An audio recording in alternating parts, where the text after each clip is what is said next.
ಸ್ನೇಹಿತರೆ, ಇಂದಿನ ಮುಂದಿನ ಅಂಶ ಆಧ್ಯಾತ್ಮಿಕ ಪರಿಕಲ್ಪನಾ ಭಾಗವಾಗಿ ಇವತ್ತಿನ ಕಾರ್ಯಕ್ರಮದಲ್ಲಿ ಭಿನ್ನವಾಗಿ ಯೋಚಿಸು ಇದರಲ್ಲಿ 3ನೇ ಭಾಗ ಇವತ್ತಿನ ಕಾರ್ಯಕ್ರಮದಲ್ಲಿ ಮುಂದುವರಿಸೋಣ.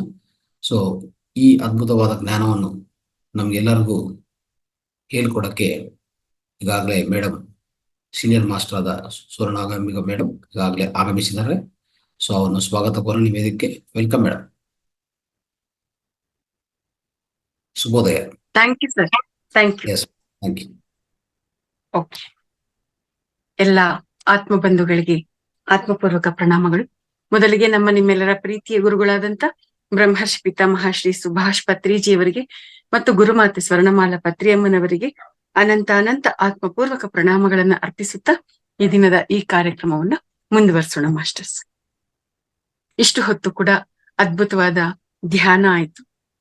ನಮ್ಮ ಶರೀರಕ್ಕೆ ಆಹಾರವನ್ನ ನಾವು ಯಾವ ರೀತಿಯಾಗಿ ಕೊಡ್ತೀವೋ ಅದೇ ರೀತಿಯಾಗಿ ನಮ್ಮ ಆತ್ಮಕ್ಕೂ ಕೂಡ ನಾವು ಆಹಾರವನ್ನ ಕೊಡ್ತಾ ಇರ್ಬೇಕಾಗತ್ತೆ. ನಮ್ಮ ಆತ್ಮಕ್ಕೆ ಆಹಾರವನ್ನ ಯಾವ ರೀತಿಯಾಗಿ ಕೊಡ್ಬೋದು ಅಂತಂದ್ರೆ ಧ್ಯಾನ, ಸ್ವಾಧ್ಯಾಯ, ಸಜ್ಜನ ಸಾಂಗತ್ಯ ಇದರ ಮುಖಾಂತರ ಆಗಿದೆ ಮಾಸ್ಟರ್ಸ್. ನಮ್ಮ ಆತ್ಮಕ್ಕೆ ಬೇಕಾಗಿರ್ತಕ್ಕಂಥ ಒಂದಷ್ಟು ಆಹಾರವನ್ನ ನಾವು ಧ್ಯಾನದ ಮುಖಾಂತರ ಕೊಟ್ಟಿದ್ದಾಯ್ತು. ಈಗ ಮತ್ತೊಂದಷ್ಟು ಆಹಾರವನ್ನ ನಾವು ಸ್ವಾಧ್ಯಾಯದ ಮುಖಾಂತರ ಕೊಡೋಣ ಮಾಸ್ಟರ್ಸ್. ಮಹಾವತಾರ್ ಫೌಂಡೇಶನ್ ಇದರ ಝೂಮ್ ವೇದಿಕೆಯಲ್ಲಿ ನಿರಂತರವಾಗಿ ಧ್ಯಾನ, ಸ್ವಾಧ್ಯಾಯ, ಸಜ್ಜನ ಸಾಂಗತ್ಯ ಅನ್ನುವಂಥದ್ದು ನಡೀತಾ ಬರ್ತಾ ಇದೆ. ಪ್ರಸ್ತುತ ಈ ವೇದಿಕೆಯಲ್ಲಿ ಸ್ವಾಧ್ಯಾಯ ನಡೀತಾ ಇದ್ದು, ಸ್ವಾಧ್ಯಾಯಕ್ಕಾಗಿ ಆಯ್ಕೆ ಮಾಡಿಕೊಂಡಿರ್ತಕ್ಕಂಥ ಪುಸ್ತಕದ ಹೆಸರು ಭಿನ್ನವಾಗಿ ಆಲೋಚಿಸು. ಮೂಲತಃ ಈ ಒಂದು ಪುಸ್ತಕವನ್ನ ತೆಲುಗು ಭಾಷೆಯಲ್ಲಿ ಶ್ರೀ ಪ್ರಕೃತಿ ಉಮಾ ಮಹೇಶ್ ಅವರು ಬರೆದಿರ್ತಕ್ಕಂಥದ್ದು. ಈ ಒಂದು ಪುಸ್ತಕವನ್ನ ಕನ್ನಡ ಭಾಷೆಗೆ ಭಾವಾನುವಾದ ಮಾಡುವಂತ ಅವಕಾಶ ನನಗೆ ಸಿಕ್ಕಿರ್ತಕ್ಕಂಥದ್ದು. ಇದುವರೆಗೂ ಕೂಡ ಈ ಒಂದು ಪುಸ್ತಕದ ಒಂದು ಚಾಪ್ಟರ್ ಅನ್ನ ನಾವು ಗಮನಿಸಿದೀವಿ. ಇವತ್ತಿಂದ ನಾವು ಎರಡನೇ ಚಾಪ್ಟರ್ ಅನ್ನ ಗಮನಿಸ್ತಾ ಬರೋಣ ಮಾಸ್ಟರ್ಸ್. ಈ ಒಂದು 2ನೇ ಚಾಪ್ಟರ್ಗೆ ಇರ್ತಕ್ಕಂಥ ಶೀರ್ಷಿಕೆ ಏನು ಅಂತಂದ್ರೆ ಆನಂದ, ಆರೋಗ್ಯ. ಆನಂದ ಮತ್ತೆ ಆರೋಗ್ಯ. ಆನಂದ ಅಂದ್ರೆ ಏನು, ಆರೋಗ್ಯ ಅಂದ್ರೆ ಏನು, ಆನಂದ ಯಾವ ರೀತಿಯಾಗಿ ಇರುತ್ತೆ, ಯಾವ ರೀತಿಯಾಗಿ ಬರುತ್ತೆ, ಆರೋಗ್ಯ ಯಾವ ರೀತಿಯಲ್ಲಿ ಇರುತ್ತೆ, ಏನ್ ಮಾಡಿದ್ರೆ ಆರೋಗ್ಯ ಅನ್ನೋದು ಇರುತ್ತೆ. ಹಲವಾರು ಅಂಶಗಳ ಬಗ್ಗೆ ನಮ್ಗೆ ಈ ಒಂದು ಚಾಪ್ಟರ್ ನಲ್ಲಿ ನಮ್ಗೆ ಮಾಹಿತಿ ಸಿಗ್ತಾ ಹೋಗುತ್ತೆ ಮಾಸ್ಟರ್ಸ್. ಈ ಒಂದು ಚಾಪ್ಟರ್ ಕೂಡ ಮೊದಲನೇ ಕಥೆಯಿಂದಾನೇ ಪ್ರಾರಂಭ ಆಗುತ್ತೆ. ಈ ಕತೆ ಕೂಡ ಬಹಳ ತುಂಬಾ ಸಿಂಪಲ್ ಆಗಿ ಎಲ್ರಿಗೂ ನೇರವಾಗಿ ಅರ್ಥ ಆಗೋ ಹಾಗೆ ಇದೆ ಮಾಸ್ಟರ್ಸ್. ಈ ಕತೆ ಏನು ಅಂತಂದ್ರೆ, ಒಂದು ಹಳ್ಳಿ ಇರುತ್ತೆ. ಆ ಹಳ್ಳಿಯಲ್ಲಿ ಒಬ್ಬ ವೃದ್ಧ ವಾಸ ಮಾಡ್ತಾ ಇರ್ತಾನೆ. ಆದ್ರೆ ಅವನ ಒಂದು ಮಾನಸಿಕ ಸ್ಥಿತಿ ಹೇಗಿರುತ್ತೆ ಅಂತಂದ್ರೆ, ಯಾವಾಗ್ಲೂ ಕೂಡ ಇವ್ರ ಬಗ್ಗೆ ಕಂಪ್ಲೇಂಟ್ ಹೇಳುವಂತದ್ದು, ಮತ್ತೆ ತನ್ನ ನೋವು, ದುಃಖ ಇದೇ ಸ್ಥಿತಿಯಲ್ಲಿ ಗೋಳಾಡುವಂತದ್ದು, ರೋದನೆ ಮಾಡುವಂತದ್ದು, ಇದೇ ರೀತಿಯಾಗಿರ್ತಕ್ಕಂಥ ಒಂದು ಸ್ಥಿತಿಯಲ್ಲಿ ಆತ ಯಾವಾಗ್ಲೂ ಇರ್ತಾನೆ. ಈ ರೀತಿಯಾಗಿ ಆನಂದವಾಗಿರೋದಿಕ್ಕೆ ಆಗ್ತಾ ಇಲ್ಲ, ಹಂಗೆ ಹಿಂಗೆ ಅಂತ ಕಂಪ್ಲೇಂಟ್ ಹೇಳ್ತಾನೆ ಇರ್ತಾನೆ. ಕಂಪ್ಲೇಂಟ್ ಹೇಳೋದು, ಕಾಮೆಂಟ್ ಮಾಡೋದು, ಜಡ್ಜ್ಮೆಂಟ್ ಮಾಡೋದು ಇದೇ ಆಗಿರುತ್ತೆ. ಈ ರೀತಿಯಾಗಿರ್ಬೇಕಾದ್ರೆ ಜನ ಏನ್ ಮಾಡ್ತಾ ಇದ್ರು, ಆ ಮುದುಕನ್ ನೋಡಿದ ತಕ್ಷಣ ಹೆದರ್ಕೊಂಡು ಆ ಮುದುಕನ ಅವಾಯ್ಡ್ ಮಾಡ್ಕೊಂಡು ತಪ್ಪಿಸ್ಕೊಂಡು ಹೊರಟೋಗ್ಬಿಡ್ತಾ ಇದ್ರು. ಯಾಕೆ ಅಂತಂದ್ರೆ, ಯಾವುದೇ ಒಬ್ಬ ಮನುಷ್ಯ ಒಂದು ಹಂತದವರೆಗೆ ಯಾರನ್ನಾದ್ರೂ ಕೂಡ ತಡ್ಕೊಳ್ಳೋದಕ್ಕೆ ಸಾಧ್ಯ ಆಗುತ್ತೆ. ಅವ್ರು ಹೇಳುವಂತ ಕಷ್ಟ ಆಗ್ಲಿ, ನೋವು, ದುಃಖ ಏನಾದ್ರೂ ಆಗಿರ್ಲಿ, ಅದನ್ನ ಒಂದು ಹಂತದವರೆಗೆ ಮಾತ್ರ ಅದನ್ನ ಆ ಮನುಷ್ಯ ಕೇಳಿಸ್ಕೊಳಕ್ಕಾಗತ್ತೆ, ತಡ್ಕೊಳಕ್ಕಾಗತ್ತೆ. ಅದನ್ನ ಮೀರಿ ಪ್ರತಿದಿನಾಗ್ಲೂ ಕೂಡ ಅದನ್ನೇ ಹೇಳ್ತಾ ಇದ್ರೆ ಅದು ಮನುಷ್ಯನ್ಗೆ ಅದು ಕಿರಿಕಿರಿ ಅಂತ ಅನ್ಸೋದಿಕ್ಕೆ ಶುರುವಾಗತ್ತೆ. ಅವಾಗ ಸಹಜವಾಗಿನೇ ಅವರು ನಮ್ಮಿಂದ ದೂರ ಇರೋದಿಕ್ಕೆ ಪ್ರಾರಂಭ ಮಾಡ್ತಾರೆ. ಯಾಕೆ ಅಂತಂದ್ರೆ, ಮಾನವನ ಸಹಜವಾದ ಗುಣ ಆನಂದವಾಗಿರುವಂತದ್ದಾಗಿದೆ, ಪ್ರಶಾಂತವಾಗಿ ಇರುವಂತದ್ದಾಗಿದೆ. ಇದು ಅವನ ಸಹಜವಾದ ಒಂದು ಸ್ಥಿತಿ. ಆ ಸ್ಥಿತಿಗೆ ವಿರುದ್ಧವಾಗಿರ್ತಕ್ಕಂಥ ಸ್ಥಿತಿಯಲ್ಲಿ ತುಂಬಾ ಕಾಲ ಅವನು ಇರೋದಿಕ್ಕೆ ಸಾಧ್ಯ ಇಲ್ಲ. ಆ ರೀತಿಯಾಗಿ ಇರೋದ್ರಿಂದ ಅವರೆಲ್ಲರೂ ಕೂಡ ವೃದ್ಧನನ್ನ ನೋಡಿದ ತಕ್ಷಣ ಅವಾಯ್ಡ್ ಮಾಡ್ಕೊಂಡು ಹೊಟ್ಟೋಗ್ತಾ ಇದ್ರು. ಹೀಗೆ ಇರ್ಬೇಕಾದ್ರೆ ಒಂದಿನ ಏನಾಗುತ್ತೆ ಅಂತಂದ್ರೆ, ಸಡನ್ ಆಗಿ ಆ ವೃದ್ಧನಲ್ಲಿ ಒಂದು ಬದಲಾವಣೆ ಬರುತ್ತೆ. ಆತ ಯಾರನ್ನು ದೂರೋದಿಲ್ಲ, ಯಾರನ್ನು ಜಡ್ಜ್ ಮಾಡಲ್ಲ, ಯಾರ ಬಗ್ಗೆನೂ ಏನೂ ಹೇಳೋದಿಲ್ಲ, ಆನಂದವಾಗಿರೋದಿಕ್ಕೆ ಶುರು ಮಾಡ್ತಾನೆ, ಆನಂದವಾಗಿರೋದಕ್ಕೆ ಪ್ರಾರಂಭ ಮಾಡ್ತಾನೆ. ಅದನ್ನ ಊರವರೆಲ್ಲ ನೋಡ್ತಾರಲ್ಲ, ಅವ್ರಿಗೆಲ್ಲರಿಗೂ ಕೂಡ ಆಶ್ಚರ್ಯ ಆಗತ್ತೆ. ಇದೇನಿದು, ಈ ವೃದ್ಧ ಸಡನ್ ಆಗಿ ಹಿಂಗ್ ಚೇಂಜ್ ಆಗ್ಬಿಟ್ನಲ್ಲ, ಏನಿರ್ಬೋದು ವಿಷಯ ಅಂತಂದ್ಬಿಟ್ಟು ಎಲ್ರಿಗೂ ಆಶ್ಚರ್ಯ ಆಗತ್ತೆ. ಎಲ್ರು ಒಂದತ್ರ ಹಳ್ಳಿ ಅಂತನೋ ಒಂದತ್ರ ಸೇರ್ತಾ ಇರ್ತಾರಲ್ವಾ, ಅಲ್ಲಿ ಎಲ್ರು ಸೇರಿದಾಗ ಆ ವೃದ್ಧನ್ಗೆ ಕಳಿಸ್ತಾರೆ ಕೂಡ.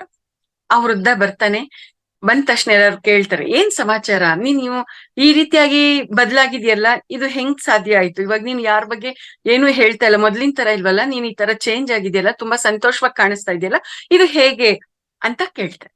ಆಗ ಆ ವೃದ್ಧ ಹೇಳ್ತಾನೆ, ನಾನು 80 ವರ್ಷ ವಯಸ್ಸು ಬರೋವರೆಗೂ ಕೂಡ ಬರೀ ಆನಂದ ಅನ್ನೋದು ಎಲ್ಲಿ ಸಿಗುತ್ತೆ, ಯಾರಿಂದ ಸಿಗುತ್ತೆ, ಯಾವುದ್ರಿಂದ ಸಿಗುತ್ತೆ ಅಂತ ಹುಡುಕಾಡ್ತಾ ಇದ್ದೆ. ಆದ್ರೆ ಆನಂದ ಅನ್ನೋದು ನನಗೆ ಸಿಗ್ಲೇ ಇಲ್ಲ. ಹಾಗಾಗಿ ಆನಂದ ಅನ್ನೋ ಹುಡುಕ್ಬೇಕು ಅನ್ನೋಂತ ಪರಿಕಲ್ಪನೆ ಬಿಟ್ಬಿಟ್ಟು ನನ್ನಷ್ಟಕ್ಕೆ ನಾನು ಆನಂದವಾಗಿರೋದಕ್ಕೆ ಶುರು ಮಾಡ್ಬಿಟ್ಟೆ. ಅದಕ್ಕೆ ಆನಂದವಾಗಿದ್ದೀನಿ. ಈಗ ನನ್ಗೆ ಯಾವ್ದ್ರ ಬಗ್ಗೆನೂ ದುಃಖ ಇಲ್ಲ, ನೋವಿಲ್ಲ, ಅವಮಾನ ಇಲ್ಲ, ಕಂಪ್ಲೇಂಟ್ ಇಲ್ಲ, ಕಾಮೆಂಟ್ ಇಲ್ಲ, ಜಡ್ಜ್ಮೆಂಟ್ ಇಲ್ಲ ಅಂತ ಆ ವೃದ್ಧ ಹೇಳ್ತಾನಂತೆ. ಅಂದ್ರೆ ಈ ರೀತಿಯಾಗಿರುವಂತದ್ದು ಇದು ಕತೆ. ಈ ಕಥೆಯಿಂದ ನಮ್ಗೆ ಏನ್ ಅರ್ಥ ಆಗತ್ತೆ ಅಂತಂದ್ರೆ, ಆನಂದ ಅನ್ನುವಂಥದ್ದನ್ನ ಹುಡುಕಿದ್ರೆ ಸಿಗುವಂತದ್ದು ಅಲ್ಲ, ಅದು ಸಹಜವಾಗಿ ನಮ್ಮಲ್ಲೇ ಇರ್ತಕ್ಕಂಥದ್ದು. ಅದನ್ನ ನಾವು ಜಾಗೃತ ಮಾಡ್ಕೋಬೇಕಾಗಿದೆ. ಇದು ಮಾಸ್ಟರ್ಸ್ ಇಲ್ಲಿರ್ತಕ್ಕಂಥ ವಿಚಾರ. ಈಗ ಇದರಲ್ಲಿ ಇರ್ತಕ್ಕಂಥ ಮೊದಲನೇ ಕೊಟೇಶನ್ ಅನ್ನ ನಾವು ಗಮನಿಸೋಣ. ಆನಂದ ಬರಬೇಕು ಎಂದುಕೊಳ್ಳಬೇಡ, ಆನಂದವಾಗಿ ಇರುವುದನ್ನು ಪ್ರಾರಂಭಿಸು, ಆಗಲೇ ನಮ್ಮ ಆನಂದ ನಮ್ಮ ಕೈಗಳಲ್ಲಿ ಇರುತ್ತದೆ ಅಷ್ಟೇ. ಈಗಾಗ್ಲೇ ಆನಂದ ಅನ್ನುವಂಥದ್ದು ಹೊರಗಡೆ ಯಾವುದ್ರಿಂದನೂ ಬರುವಂತದ್ದಲ್ಲ, ಅದು ನಮ್ಮಲ್ಲೇ ಇರುವಂತದ್ದು ಅನ್ನೋದು ನಾವ್ ಅರ್ಥ ಮಾಡ್ಕೊಂಡಿದೀವಿ. ಆದ್ರೆ ಅದು ಬರ್ಬೇಕು ಅಂತ ನಾವು ನಿರೀಕ್ಷೆ ಮಾಡೋ ಹಾಗಿಲ್ಲ. ನಾವೇ ಆನಂದವಾಗಿರೋದಕ್ಕೆ ಪ್ರಾರಂಭ ಮಾಡಿದ್ರೆ ನಮ್ಮ ಆನಂದ ನಮ್ಮ ಕೈಗಳಲ್ಲೇ ಇರುತ್ತೆ. ಇದನ್ನ ನಾವು ಅರ್ಥ ಮಾಡ್ಕೋಬೇಕಾಗಿ, ಬೇರೆದ್ರ ಮೇಲೆ ಡಿಪೆಂಡ್ ಆದ್ರೆ ನಾವು ಬೇರೆದ್ರ ಕೈಗೊಂಬೆ ಆಗಿರ್ತೀವಿ. ಅದೇ ನಾವು ನಮ್ಮ ಹಿಡಿತದಲ್ಲಿ ಇದ್ದಾಗ ಆನಂದ ಅನ್ನೋದು ಕೂಡ ನಮ್ಮ ಹಿಡಿತದಲ್ಲೇ ಇರುತ್ತೆ. ಇದು ಮಾಸ್ಟರ್ಸ್. ಈ ಒಂದು ಸೂಕ್ಷ್ಮತೆಯನ್ನ ನಾವು ಅರ್ಥ ಮಾಡ್ಕೋಬೇಕು. ಅಂದ್ರೆ ನನ್ ಗಂಡ ನನ್ನನ್ನ ಈ ರೀತಿಯಾಗಿ ನೋಡ್ಕೊಂಡ್ರೆ ನಾನು ಹ್ಯಾಪಿ ಆಗಿರ್ತೀನಿ, ನನ್ ಮಕ್ಳು ಹೀಗ್ ನಡ್ಕೊಂಡ್ರೆ ನಾನು ಹ್ಯಾಪಿ ಆಗಿರ್ತೀನಿ, ನಮ್ಮ ಅಪ್ಪ ಅಮ್ಮ ಅತ್ತೆ ಮಾವ ಅಣ್ಣ ತಮ್ಮ ಅಕ್ಕ ತಂಗಿ ಇವರೆಲ್ಲರೂ ಹೀಗಿದ್ರೆ, ನನ್ನ ಅಕ್ಕಪಕ್ಕದವ್ರು ಈ ರೀತಿಯಾಗಿದ್ರೆ, ನನ್ನ ಸಹೋದ್ಯೋಗಿಗಳು ಈ ರೀತಿಯಾಗಿದ್ರೆ ನಾನು ಹ್ಯಾಪಿ ಆಗಿರ್ತೀನಿ ಅಂತ ಅನ್ಕೊಂಡ್ರೆ ನಮ್ಮ ಜೀವನದಲ್ಲಿ ಯಾವತ್ತೂ ಕೂಡ ನಾವು ಆನಂದವನ್ನ ಪಡ್ಕೊಳ್ತೀವಿ ಅನ್ನೋದಕ್ಕೆ ಗ್ಯಾರಂಟಿನೇ ಇಲ್ಲ. ಅದು ಬರುತ್ತೆ ಅಂತ ಹೇಳೋದಿಕ್ಕೆ ಸಾಧ್ಯ ಆಗೋದಿಲ್ಲ.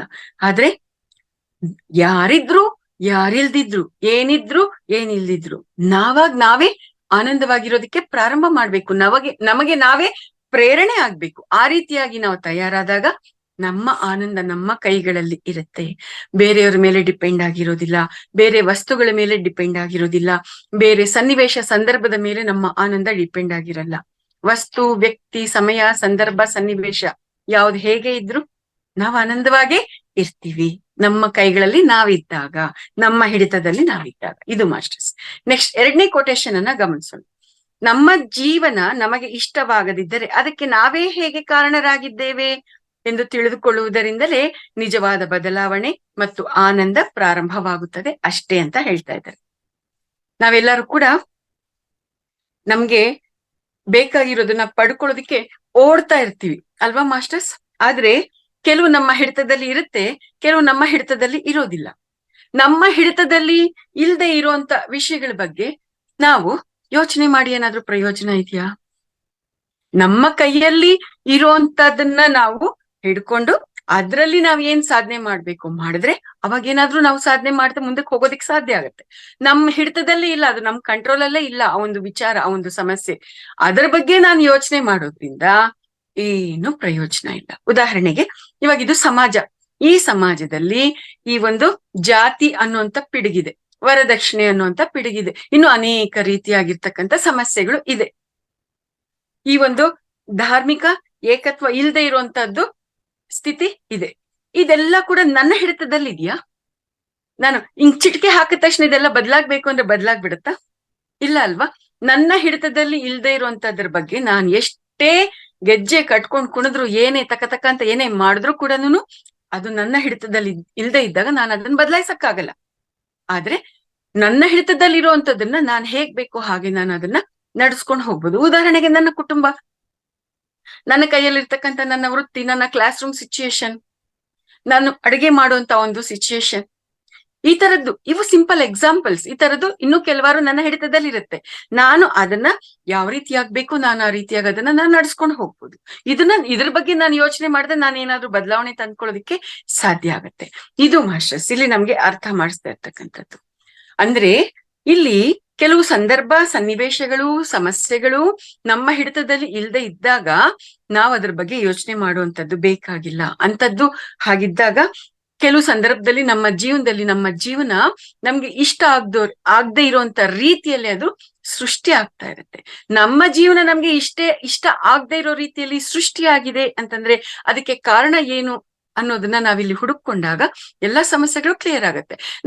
ನಮ್ಮ ಜೀವನ ನಮ್ಗೆ ಇಷ್ಟ ಆಗ್ತಾ ಇಲ್ಲ ಅಂತಂದ್ರೆ ಅದಕ್ಕೆ ಕಾರಣ ಬೇರೆ ಯಾರೂ ಅಲ್ಲ, ಆ ಒಂದು ಇಷ್ಟ ಆಗದೆ ಇರುವಂತ ಜೀವನಕ್ಕೆ ಕಾರಣಕರ್ತರು ನಾವೇ ಆಗಿರ್ತೀವಿ. ಎಸ್ ಮಾಸ್ಟರ್ಸ್, ಇದು ಇಲ್ಲಿರ್ತಕ್ಕಂಥ ಅತ್ಯಂತ ಸೂಕ್ಷ್ಮವಾದ ವಿಷಯ. ನಮ್ಮ ಜೀವನ ನಮ್ಗೆ ಇಷ್ಟ ಆಗ್ಲಿಲ್ಲ ಅಂತಂದ್ರೆ ನಮಗೆ ಬೇರೆಯವ್ರಿಗೆ ಇಷ್ಟ ಆಗದೆ ಇರೋ ರೀತಿಯಲ್ಲಿ ನಾವು ಹಲವಾರು ಸಮಯ, ಸಂದರ್ಭ, ಸನ್ನಿವೇಶಗಳಲ್ಲಿ ನಾವು ನಡ್ಕೊಂಡಿರ್ತೀವಿ. ಅವ್ರಿಗೆ ಆ ರೀತಿಯಾಗಿ ನಾವು ಕಿರಿಕಿರಿ ಮಾಡಿರ್ತೀವಿ. ಅದರ ಪರಿಣಾಮವಾಗಿ ಆ ಒಂದು ಪಾಠಗಳನ್ನ ಕಲಿಯೋದಕ್ಕೆ ಈ ಜನ್ಮದಲ್ಲಿ ಅಂತಹದ್ದೇ ಸಿಚುಯೇಷನ್ಸ್ ಅನ್ನ ನಾವು ಬರ್ಮಾಡ್ಕೊಂಡಿರ್ತೀವಿ. ಹಂಗಾಗಿ ಆ ಒಂದು ಸಿಚುಯೇಷನ್ಸ್ ನಮ್ ಜೀವನದಲ್ಲಿ ಬಂದಿರುತ್ತೆ. ಆ ಸಿಚುಯೇಷನ್ಸ್ ನಮ್ಗೆ ಇಷ್ಟ ಆಗದೆ ಇದ್ದಾಗ ಅದನ್ನ ನಾವು ಅರ್ಥ ಮಾಡ್ಕೋಬೇಕಾಗಿರ್ತಕ್ಕಂಥದ್ದು. ಇದಕ್ಕೆ ಕಾರಣ ನಾನೇ ಅನ್ನೋದು ಈ ರೀತಿಯಾಗಿ ಅರ್ಥ ಆದಾಗ, ಓಹೋ, ಸೊ ನಾನ್ ಹಿಂಗ್ ಮಾಡಿರೋದ್ರಿಂದ ಹಿಂಗ್ ಬಂದಿದ್ದೆ, okay, let us accept it, ಅದನ್ನ ಸ್ವೀಕಾರ ಮಾಡೋಣ. ಸ್ವೀಕಾರ ಮಾಡ್ತಾ ಇಲ್ಲಿ ನಾನೇನ್ ಕಲಿಬೇಕಾಗಿದೆ, ನನ್ನನ್ನ ನಾನು ಹೇಗೆ ಅರ್ಥ ಮಾಡ್ಕೋಬೇಕಾಗಿದೆ, ಆ ನಿಟ್ಟಿನಲ್ಲಿ ನಾವು ಅಲ್ಲಿ ತಯಾರಾಗ್ಬೇಕಾಗಿರುತ್ತೆ. ನಮ್ಮನ್ನ ನಾವು ಅರ್ಥ ಮಾಡ್ಕೊಂಡ್ರೆ ಅಲ್ಲಿಂದ ಮುಂದಕ್ಕೆ ನಮ್ಮ ಜೀವನ ಸಲೀಸಾಗಿ ನಡೀತಾ ಇರುತ್ತೆ. ಕಲಿಬೇಕಾಗಿರುವಂತ ಪಾಠಗಳನ್ನ ಕಲ್ತ್ಬಿಟ್ರೆ ಆ ಪಾಠ ಮತ್ತೆ ನಮ್ಮ ಜೀವನದಲ್ಲಿ ರಿಪೀಟ್ ಆಗೋದಿಲ್ಲ. ಇದು ಮಾಸ್ಟರ್ಸ್, ನಮ್ಮ ಜೀವನ ನಮ್ಗೆ ಇಷ್ಟವಾಗದೆ ಇದ್ದಾಗ ಅದಕ್ಕೆ ನಾವೇ ಹೇಗೆ ಕಾರಣ ಅನ್ನೋದನ್ನ ನಾವು ಅರ್ಥ ಮಾಡ್ಕೋಬೇಕು. ನೆಕ್ಸ್ಟ್ ಮೂರನೇ ಕೊಟೇಶನ್, ಆನಂದವೇ ಜೀವನ, ಆನಂದವೇ ಆರೋಗ್ಯ, ಆನಂದವೇ ಐಶ್ವರ್ಯ. ಎಸ್ ಮಾಸ್ಟರ್ಸ್, ಈ ಒಂದು ಭೂಮಿ ಮೇಲೆ ಈ ಶರೀರದಲ್ಲಿ ನಾವಿದ್ದೀವಿ, ಅದರಲ್ಲೂ ಮಧ್ಯೆ ಮಾರ್ಗದಲ್ಲಿ ನಾವು ನಡೀತಾ ಇದ್ದೀವಿ ಅಂತಂದಾಗ ಆನಂದನೇ ಜೀವನ ಆಗಿರುತ್ತೆ. ಈ ಒಂದು ಸರ್ಫೇಸ್ ಲೆವೆಲ್ ಅಲ್ಲಿ ಆನಂದವಾಗಿ ಇರೋದೇ ನಿಜವಾದ ಜೀವನ, ಆ ಆನಂದವೇ ಆರೋಗ್ಯ, ಆ ಆನಂದವೇ ಐಶ್ವರ್ಯ. ಆದ್ರೆ ಆಧ್ಯಾತ್ಮಿಕವಾಗಿ ಆಳವಾಗಿರ್ತಕ್ಕಂಥ ಅಲ್ಟಿಮೇಟ್ ಆಗಿರ್ತಕ್ಕಂಥ ಸ್ಥಿತಿ ಬಗ್ಗೆ ನಾವು ಮಾತಾಡೋದಾದ್ರೆ ಆನಂದ ಅನ್ನೋದು ಕೂಡ ಅಲ್ಲಿ ಇರೋದಿಲ್ಲ, ಅಲ್ಲಿ ಕೇವಲ ಶೂನ್ಯ ಮಾತ್ರ ಇರುತ್ತೆ. ಇದು ಅಲ್ಟಿಮೇಟ್ ಆಗಿರುವಂತದ್ದು. ಆದ್ರೆ ಆ ಅಲ್ಟಿಮೇಟ್ ಸ್ಥಿತಿಗೆ ನಾವು ಎಲ್ಲ ಸ್ಥಿತಿಗಳನ್ನ ದಾಟಿ ಬರ್ಬೇಕಾಗಿರೋದ್ರಿಂದ ಸರ್ಫೇಸ್ ಲೆವೆಲ್ ಅಲ್ಲಿ ನಾವು ಮಧ್ಯ ಮಾರ್ಗದಲ್ಲಿ ಈ ಶರೀರದಲ್ಲಿ ಇರ್ತಾ ನಾವು ಜೀವನವನ್ನ ನಡೆಸ್ಬೇಕಾಗಿರೋದ್ರಿಂದ ನಾವು ಆನಂದವಾಗಿ ಇರ್ತಾ ಈ ಜೀವನವನ್ನ ನಡೆಸ್ಬೇಕಾಗಿದೆ. ಮಹಾವತಾರ್ ಬಾಬಾಜಿ ಅವರ ಒಂದು ಮಂತ್ರ ಇದೆ ಅಲ್ವಾ, ಏಕೋ ದೇವ ಸರ್ವ ಭೂತಾಂತರಾತ್ಮ ಅನ್ನುವಂಥದ್ದು. ಅದರಲ್ಲಿ ಆನಂದವಾಗಿರೋದೇ ನಮ್ಮ ಈ ಒಂದು ಜೀವನದ ಲಕ್ಷ್ಯ ಅನ್ನುವಂಥ ಒಂದು ಅರ್ಥ ಅನ್ನುವಂಥದ್ದು ಅದರಲ್ಲಿ ಇದೆ ಮಾಸ್ಟರ್ಸ್. ಆ ಅರ್ಥದ ಪ್ರಕಾರ ಇನ್ನು ಅನೇಕ ಮಹನೀಯರು ಹೇಳಿರ್ತಕ್ಕಂಥ ವಿಚಾರಗಳ ಪ್ರಕಾರ ಈ ಒಂದು ಸರ್ಫೇಸ್ ಲೆವೆಲ್ ಅಲ್ಲಿ ಅಥವಾ ಆಧ್ಯಾತ್ಮಿಕವಾಗಿ ಏನಾದ್ರೂ ಸರಿ ಶರೀರದಲ್ಲಿ ನಾವಿರ್ತಾ ನಡೀತಾ ಇದ್ದೀವಿ ಅಂತಂದ್ರೆ ಆನಂದವಾಗಿ ನಮ್ಮ ಜೀವನ ಸಾಗ್ಬೇಕು. ಆದ್ರೆ ಇದು ಅಲ್ಟಿಮೇಟ್ ಆಗಿರ್ತಕ್ಕಂಥದ್ದು ಕೂಡ ನಮಗ್ ಗೊತ್ತಿರ್ಬೇಕು. ಅಲ್ಟಿಮೇಟ್ ಆಗಿರುವಂತದ್ರಲ್ಲಿ ಆನಂದ ಅನ್ನುವಂಥದ್ದು ಇರಲ್ಲ, ಅಲ್ಲಿ ಕೇವಲ ಶೂನ್ಯ ಮಾತ್ರ ಇರುತ್ತೆ ಅನ್ನುವಂಥದ್ದು. ಇದು ಮಾಸ್ಟರ್ಸ್, ಆನಂದವೇ ಜೀವನ, ಆನಂದವೇ ಆರೋಗ್ಯ, ಆನಂದವೇ ಐಶ್ವರ್ಯ ಅನ್ನುವಂತ ಈ ಒಂದು ಪರಿಕಲ್ಪನೆಯಲ್ಲಿ ಇರ್ತಕ್ಕಂಥ ಅದ್ಭುತವಾದ ವಿಚಾರ. 4ನೇ ಕೊಟೇಶನ್ ಅನ್ನ ಗಮನಿಸೋಣ. ಎಲ್ಲವನ್ನೂ ಸಾಧಿಸಿದ ನಂತರ ಆನಂದವಾಗಿ ಇರುತ್ತೇನೆ ಎಂದುಕೊಂಡರೆ ಆನಂದ ಬರುವುದಿಲ್ಲ. ಆನಂದವಾಗಿ ಇದ್ದರೆ ಮಾತ್ರವೇ ಎಲ್ಲವನ್ನೂ ಸಾಧಿಸಬಲ್ಲವು ಎನ್ನುವುದೇ ನಿಜವಾದ ಜ್ಞಾನ, ನಿಜವಾದ ವಿವೇಕ ಅಷ್ಟೇ ಅಂತ ಹೇಳ್ತಾ ಇದ್ದಾರೆ. ಹೌದಲ್ವಾ ಮಾಸ್ಟರ್ಸ್? ನಾವೆಲ್ಲರೂ ಏನ್ ಅನ್ಕೊಂಡಿದೀವಿ, ಯಾವ ಒಂದು ನಂಬಿಕೆಯಲ್ಲಿ ನಾವೆಲ್ಲರೂ ಬೆಳೀತಾ ಬಂದಿದೀವಿ, ನಾನು ಏನೋ ಒಂದು ಸಾಧನೆ ಮಾಡ್ಬೇಕು, ನಾನು ಅದನ್ನ ಸಾಧನೆ ಮಾಡಿದ್ರೆ ನಾನು ಆನಂದವಾಗಿರ್ತೀನಿ, ಇಲ್ಲ ಅಂತಂದ್ರೆ ನಾನು ಆನಂದವಾಗಿರೋದಿಕ್ಕೆ ಆಗೋದಿಲ್ಲ ಅಂತ ನಾವ್ ಅನ್ಕೊಂಡ್ ಬಂದಿದ್ವಿ. ನಾನು ಬೆಂಗಳೂರಲ್ಲಿ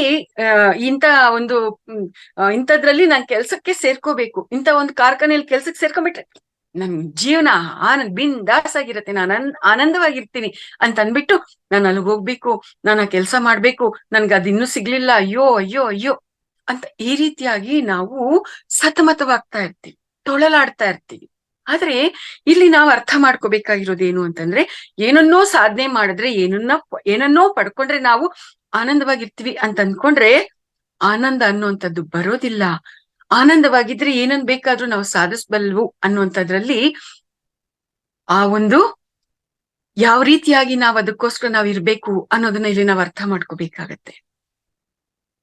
ಆನಂದವಾಗಿದ್ರೆ ನಾನು ಅದನ್ನ ಸಾಧಿಸ್ಬಲ್ಲೆ ಅಂತಂದ್ರೆ ಈ ಕ್ಷಣದಲ್ಲಿ ಲಿವ್ ಇನ್ ದಿಸ್ ಮೊಮೆಂಟ್ ಅನ್ನುವಂತ ಒಂದು ತತ್ವ ಇಲ್ಲಿದೆ. ಈ ಕ್ಷಣದಲ್ಲಿ ಜೀವಿಸ್ತಾ, ಈ ಕ್ಷಣದಲ್ಲಿ ಆನಂದವಾಗಿ ಇರ್ತಾ ನಮಗ್ ಬೇಕಾಗಿರೋದನ್ನ ನಾವು ಸಾಧನೆ ಮಾಡ್ಕೋಬೇಕು ಅನ್ನುವಂಥದ್ದು ಇಲ್ಲಿರ್ತಕ್ಕಂಥದ್ದು. ಎಸ್, ಇವಾಗ ನನ್ಗೆ ಒಳ್ಳೆ ರುಚಿಯಾಗಿರ್ತಕ್ಕಂಥ ಕಾಫಿ ನನ್ನ ಹತ್ರ ಇದೆ. ಆ ಕಾಫಿನ ಕುಡಿತಾ ಎಷ್ಟು ಚೆನ್ನಾಗಿದೆ ಈ ಕಾಫಿ ಅಂತ ಆ ಕಾಫಿನ ಎಂಜಾಯ್ ಮಾಡ್ತಾ ಆ ಮೊಮೆಂಟ್ ಅಲ್ಲಿ ಏನ್ ನನ್ಗೆ ಸಿಗ್ತಾ ಇದೆ ಅದ್ರ ಜೊತೆ ನಾನು ಇರ್ಬೇಕು, ಅದ್ರ ಜೊತೆ ಆನಂದವಾಗಿರ್ಬೇಕು. ಅಟ್ ದ ಸೇಮ್ ಟೈಮ್ ನಾನು ಈ ಒಂದು ಕಂಪನಿಯಲ್ಲಿ ನಾನು ಕೆಲ್ಸಕ್ಕೆ ಸೇರ್ಕೋಬೇಕು ಅನ್ನೋದು ಇರ್ಬೇಕು ಅಷ್ಟೇ. ಈ ಒಂದು ಕ್ಷಣದಲ್ಲಿ ಇರುವಂತ ಆನಂದವನ್ನ ಆಸ್ವಾದಿಸ್ತಾ ಇದ್ದಾಗ ನಮ್ಗೆ ಮತ್ತಷ್ಟು ಶಕ್ತಿ, ಉತ್ಸಾಹ ಅನ್ನುವಂಥದ್ದು ಹೆಚ್ಚಾಗ್ತಾ ಹೋಗುತ್ತೆ. ಆ ಒಂದು ಶಕ್ತಿ, ಉತ್ಸಾಹ ಹೆಚ್ಚಾಗ್ತಾ ಇದ್ದಾಗ ನಾನು ಆ ಕಂಪ್ನಿಯಲ್ಲಿ ನಾನು ಕೆಲ್ಸಕ್ಕೆ ಸೇರ್ಕೊಳ್ಳೋದಿಕ್ಕೆ ನನ್ನ ಸಾಮರ್ಥ್ಯ, ನನ್ನ ಒಂದು ಕೆಪಾಸಿಟಿ ಏನೇನೆಲ್ಲ ನನಗೆ ಬೇಕಾಗಿದೆ ಅದನ್ನ ಹೆಚ್ಚು ಮಾಡ್ಕೊಳ್ಳೋದಿಕ್ಕೆ ಅವಕಾಶ ಆಗುತ್ತೆ. ಇದು ಮಾಸ್ಟರ್ಸ್ ಇಲ್ಲಿ ಇರ್ತಕ್ಕಂಥದ್ದು. ಏನನ್ನಾದ್ರೂ ಸಾಧಿಸಿದ್ಮೇಲೆ ನನ್ಗದು ಆನಂದ ಬರುತ್ತೆ ಅಂತ ಅನ್ಕೋಬೇಡ. ಆನಂದವಾಗಿದ್ರೆ ನೀನೇನನ್ ಬೇಕಾದ್ರೂ ಸಾಧಿಸ್ಬೋದು ಅನ್ನೋಂಥದ್ದು. ನೆಕ್ಸ್ಟ್ 5ನೇ ಕೊಟೇಶನ್ ಅನ್ನ ಗಮನಿಸೋಣ. ಯಾರೋ ಏನೋ ಅಂದ್ರೆ ನೋವು ಪಡೋದು ಅಜ್ಞಾನ, ಯಾರೋ ಏನೋ ಅಂದ್ರೆ ಆನಂದ ಪಡೋದು ಅಜ್ಞಾನ. ನಾವು ಹೀಗೆ ಮಾಡ್ತಾ ಇದ್ದೇವೆ ಅಂದ್ರೆ ನಮ್ಮ ಆನಂದ ನಮ್ಮ ಕೈಗಳಲ್ಲಿ ಇಲ್ಲ ಅಂತ ಅರ್ಥ. ಹೌದಲ್ವಾ? ಯಾರೋ ಹೊಗಳಿದ್ರು ಅಂತ ಆನಂದ ಪಡೋದು, ಯಾರೋ ತೆಗಳಿದ್ರು ಅಂತ ದುಃಖ ಪಡೋದು ಮಾಡಿದಾಗ ನಮ್ಮ ಆನಂದ ಅವರ ಕೈಗಳಲ್ಲಿ ಇದೆ ಅಂತ ತಾನೇ ಅರ್ಥ. ನಮ್ಮ ಆನಂದ ಅವರ ಕೈಗಳಲ್ಲಿ ಇದೆ ಅಂತ ಅಂದಾಗೆ ನಾವು ಅವರ ಕೈ ಬೊಂಬೆ ಆಗಿರ್ತೀವಿ. ಇದಕ್ಕೆ ನಂದೇ ಒಂದು ಜೀವನದ ಎಕ್ಸಾಂಪಲ್ ಅನ್ನ ಹೇಳ್ತೀನಿ. ನಾನು ಒಂದು ಹಳ್ಳಿಯಲ್ಲಿ ಕೆಲಸ ಮಾಡ್ತಾ ಇದ್ದೆ. ಆ ಹಳ್ಳಿಯಲ್ಲಿ ನಾನು ಟೀಚರ್ ಆಗಿ ಸೇರ್ಕೊಂಡಾಗ ಅದು ತುಂಬಾ ಚಾಲೆಂಜಿಂಗ್ ಆಗಿರುವಂತ ರಿಮೋಟ್ ಏರಿಯಾದಲ್ಲಿ ಇರ್ತಕ್ಕಂಥ ಒಂದು ಹಳ್ಳಿ. ಆ ಹಳ್ಳಿಗೆ ಯಾರು ಲೇಡೀಸ್ ಹೋಗೋದಕ್ಕೆ ಧೈರ್ಯ ಮಾಡ್ತಾ ಇರ್ಲಿಲ್ಲ. ಆದ್ರೆ ಈ ಮಾರ್ಗದಲ್ಲಿ ಇರುವಂತವ್ರಿಗೆ ಮೊಂಡ ಧೈರ್ಯ ಜಾಸ್ತಿ ಅಲ್ವಾ. ಸೊ ನಾನ್ ತುಂಬಾ ಹ್ಯಾಪಿಯಾಗಿ ನಾನು ಆ ಪ್ಲೇಸ್ ನ ಅಕ್ಸೆಪ್ಟ್ ಮಾಡ್ಕೊಂಡು ನಾನು ಹೋಗ್ತಾ ಇದ್ದೆ. ಅಲ್ಲಿ ಹೋದ್ಮೇಲೆ ಡೆಡಿಕೇಶನ್ ಇಂದ ಕೆಲಸ ಮಾಡ್ತೀವಿ ಅಂತಂದ್ರೆ ಅಲ್ಲಿ ಒಳ್ಳೆಯ ರಿಸಲ್ಟ್ ಅನ್ನೋದು ಖಂಡಿತವಾಗಿಯೂ ಸಿಗ್ತಾ ಇರುತ್ತೆ. ಅದೇ ನಿಟ್ಟಿನಲ್ಲಿ ಆ ಶಾಲೆಯಲ್ಲಿ ಮಕ್ಕಳಲ್ಲಾಗಿರ್ಬೋದು, ಶಾಲೆ ವಾತಾವರಣದಲ್ಲಾಗಿರ್ಬೋದು, ಅದರ ಒಂದು ಇಂಪ್ಯಾಕ್ಟ್ ಊರ್ನವರಲ್ಲಾಗಿರ್ಬೋದು ತುಂಬಾ ಅದ್ಭುತವಾಗಿರ್ತಕ್ಕಂಥ ಬದಲಾವಣೆಗಳು ಬಂತು. ಅವಾಗ ಆ ಬದಲಾವಣೆಗಳು ಬಂದಾಗ ಯಾವ ರೀತಿಯಾಗಿ ಅಲ್ಲಿ ಕ್ರಿಯೇಟ್ ಆಯ್ತು ಅಂತಂದ್ರೆ, ನಮ್ ಸ್ಕೂಲ್ ಮೇಡಮ್ಮ ನಮ್ಗೆ ದೇವ್ರು. ಆ ಮೇಡಮ್ಮ ಇಲ್ಲ ಅಂತಂದ್ರೆ ನಮ್ ಸ್ಕೂಲ್ ಮಕ್ಳು ಏನೂ ಅಲ್ಲ, ನಮ್ ಸ್ಕೂಲ್ ಹದಗೆಟ್ಟೋಗುತ್ತೆ. ಈ ರೀತಿಯಾಗಿ ನನ್ನನ್ನು ಒಂದು ದೇವತೆ ಸ್ಥಾನದಲ್ಲಿ ಕೂರ್ಸ್ಬಿಟ್ಟಿದ್ರು. ಆ ಒಂದು ರೇಂಜ್ ಅಲ್ಲಿ ನನ್ನನ್ನ ನೋಡ್ತಾ ಇದ್ರು. ಈ ರೀತಿಯಾಗಿ ನಾನು ಅವಾಗ ತುಂಬಾ ಹ್ಯಾಪಿಯಾಗಿದ್ದೆ. ಓಕೆ ಚೆನ್ನಾಗಿದೆ ಬಿಡು ಅಂತ. ಹಾಗೆ ನಡೀತಾ ಇರ್ಬೇಕಾದ್ರೆ ಒಂದು ದಿನ ಒಂದು ಸಂದರ್ಭ ನಮ್ಗೆ ಎದುರಾಯ್ತು. ಒಂದ್ ಎಲೆಕ್ಷನ್ ಡಿಕ್ಲೇರ್ ಆಗಿತ್ತು. ಆ ಒಂದು ಶಾಲೆ ತರಗತಿ ಕೋಣೆಗಳನ್ನ ಎಲೆಕ್ಷನ್ ಡ್ಯೂಟಿಗೆ ತಗೊಂಡಿದ್ರು. ಅದು ಅಲ್ಲಿ ಎಲೆಕ್ಷನ್ ಬೂತ್ ಆಗಿದ್ರಿಂದ ಆ ಒಂದು ಶಾಲೆ ಕೊಠಡಿನಾಗ್ಲಿ, ಶಾಲೆ ವಸ್ತುಗಳನ್ನಾಗ್ಲಿ, ಶಾಲೆಯ ಆವರಣವನ್ನಾಗ್ಲಿ ಯಾವುದೇ ಕಾರಣಕ್ಕೂ ಬೇರೆ ಯಾರ್ದೊಬ್ಬರದು ಕಾರ್ಯಕ್ರಮಗಳಿಗೆ, ವೈಯಕ್ತಿಕ ಕಾರ್ಯಕ್ರಮಗಳಿಗೆ ಅದನ್ನ ವಿನಿಯೋಗ ಮಾಡೋದಿಕ್ಕೆ ಅವಕಾಶ ಇರ್ಲಿಲ್ಲ.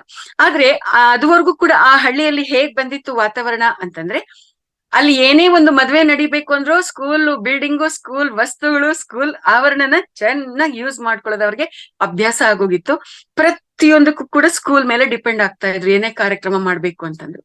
ಆದ್ರೆ ಅಲ್ಲಿ ಎಲೆಕ್ಷನ್ ಡಿಕ್ಲೇರ್ ಆಗಿತ್ತು, ನಾವ್ ಅದನ್ನ ಯಾರಿಗೂ ಕೊಡೋ ಹಾಗಿರ್ಲಿಲ್ಲ. ಅಲ್ಲಿ ಇದ್ದಿದ್ದು ನಾನು ಮತ್ತೆ ಇನ್ನೊಬ್ರು ಮೇಷ್ಟ್ರು. ಊರವರು ಅಲ್ಲಿ ಆತ VIP, ಆ ಊರಿಗೆ ದೊಡ್ಡ ಮನುಷ್ಯ. ಆತನ ವರ್ಚಸ್ಸು ತುಂಬಾ ಒಂದು ಪವರ್ಫುಲ್ ಆಗಿರುವಂತದ್ದು. ಆತನ ಮಗಳ ಮದ್ವೆ ನಡೀತು, ಸಾಗಿತ್ತು. ಸೊ ಅದಕ್ಕೋಸ್ಕರ ಸ್ಕೂಲ್ ಬಿಲ್ಡಿಂಗ್ ಕೊಡಿ ಅಂತ ಕೇಳಿದ್ರು. ಆದ್ರೆ ವಿಷಯ ಹೀಗಿದೆ, ನಾವು ಕೊಡೋ ಹಾಗಿಲ್ಲ ಅಂತಂದ್ರೆ ಆತನಿಗೆ ಈಗೋ ಹರ್ಟ್ ಆಗೋಯ್ತು. ನಾನ್ ಕೇಳಿದ್ರೆ ಸ್ಕೂಲ್ ಬಿಲ್ಡಿಂಗ್ ಕೊಡಲ್ಲ ಅಂತೀರಾ? ಹೋಗ್ಲಿ, ಸ್ಕೂಲ್ ಬಿಲ್ಡಿಂಗ್ ಬೇಡ, ನಾವು ಸ್ಕೂಲ್ ಕಾಂಪೌಂಡ್ ಅಲ್ಲಿ ನಾವು ಮದ್ವೆ ಹಾಕೋತೀವಿ, ಚಪ್ರ ಹಾಕೊಂಡು ನಾವು ಮದ್ವೆ ಮಾಡ್ಕೋತೀವಿ ಅಂತಂದ್ರೆ ಅದಕ್ಕೂ ಒಪ್ಕೊಳ್ಳಲ್ಲ ಅಂತೀರಾ? ಏನ್ ನೀವು ನನ್ ಮಾತಿಗೆ ಬೆಲೆ ಕೊಡೋದಿಲ್ವಾ ನೀವು?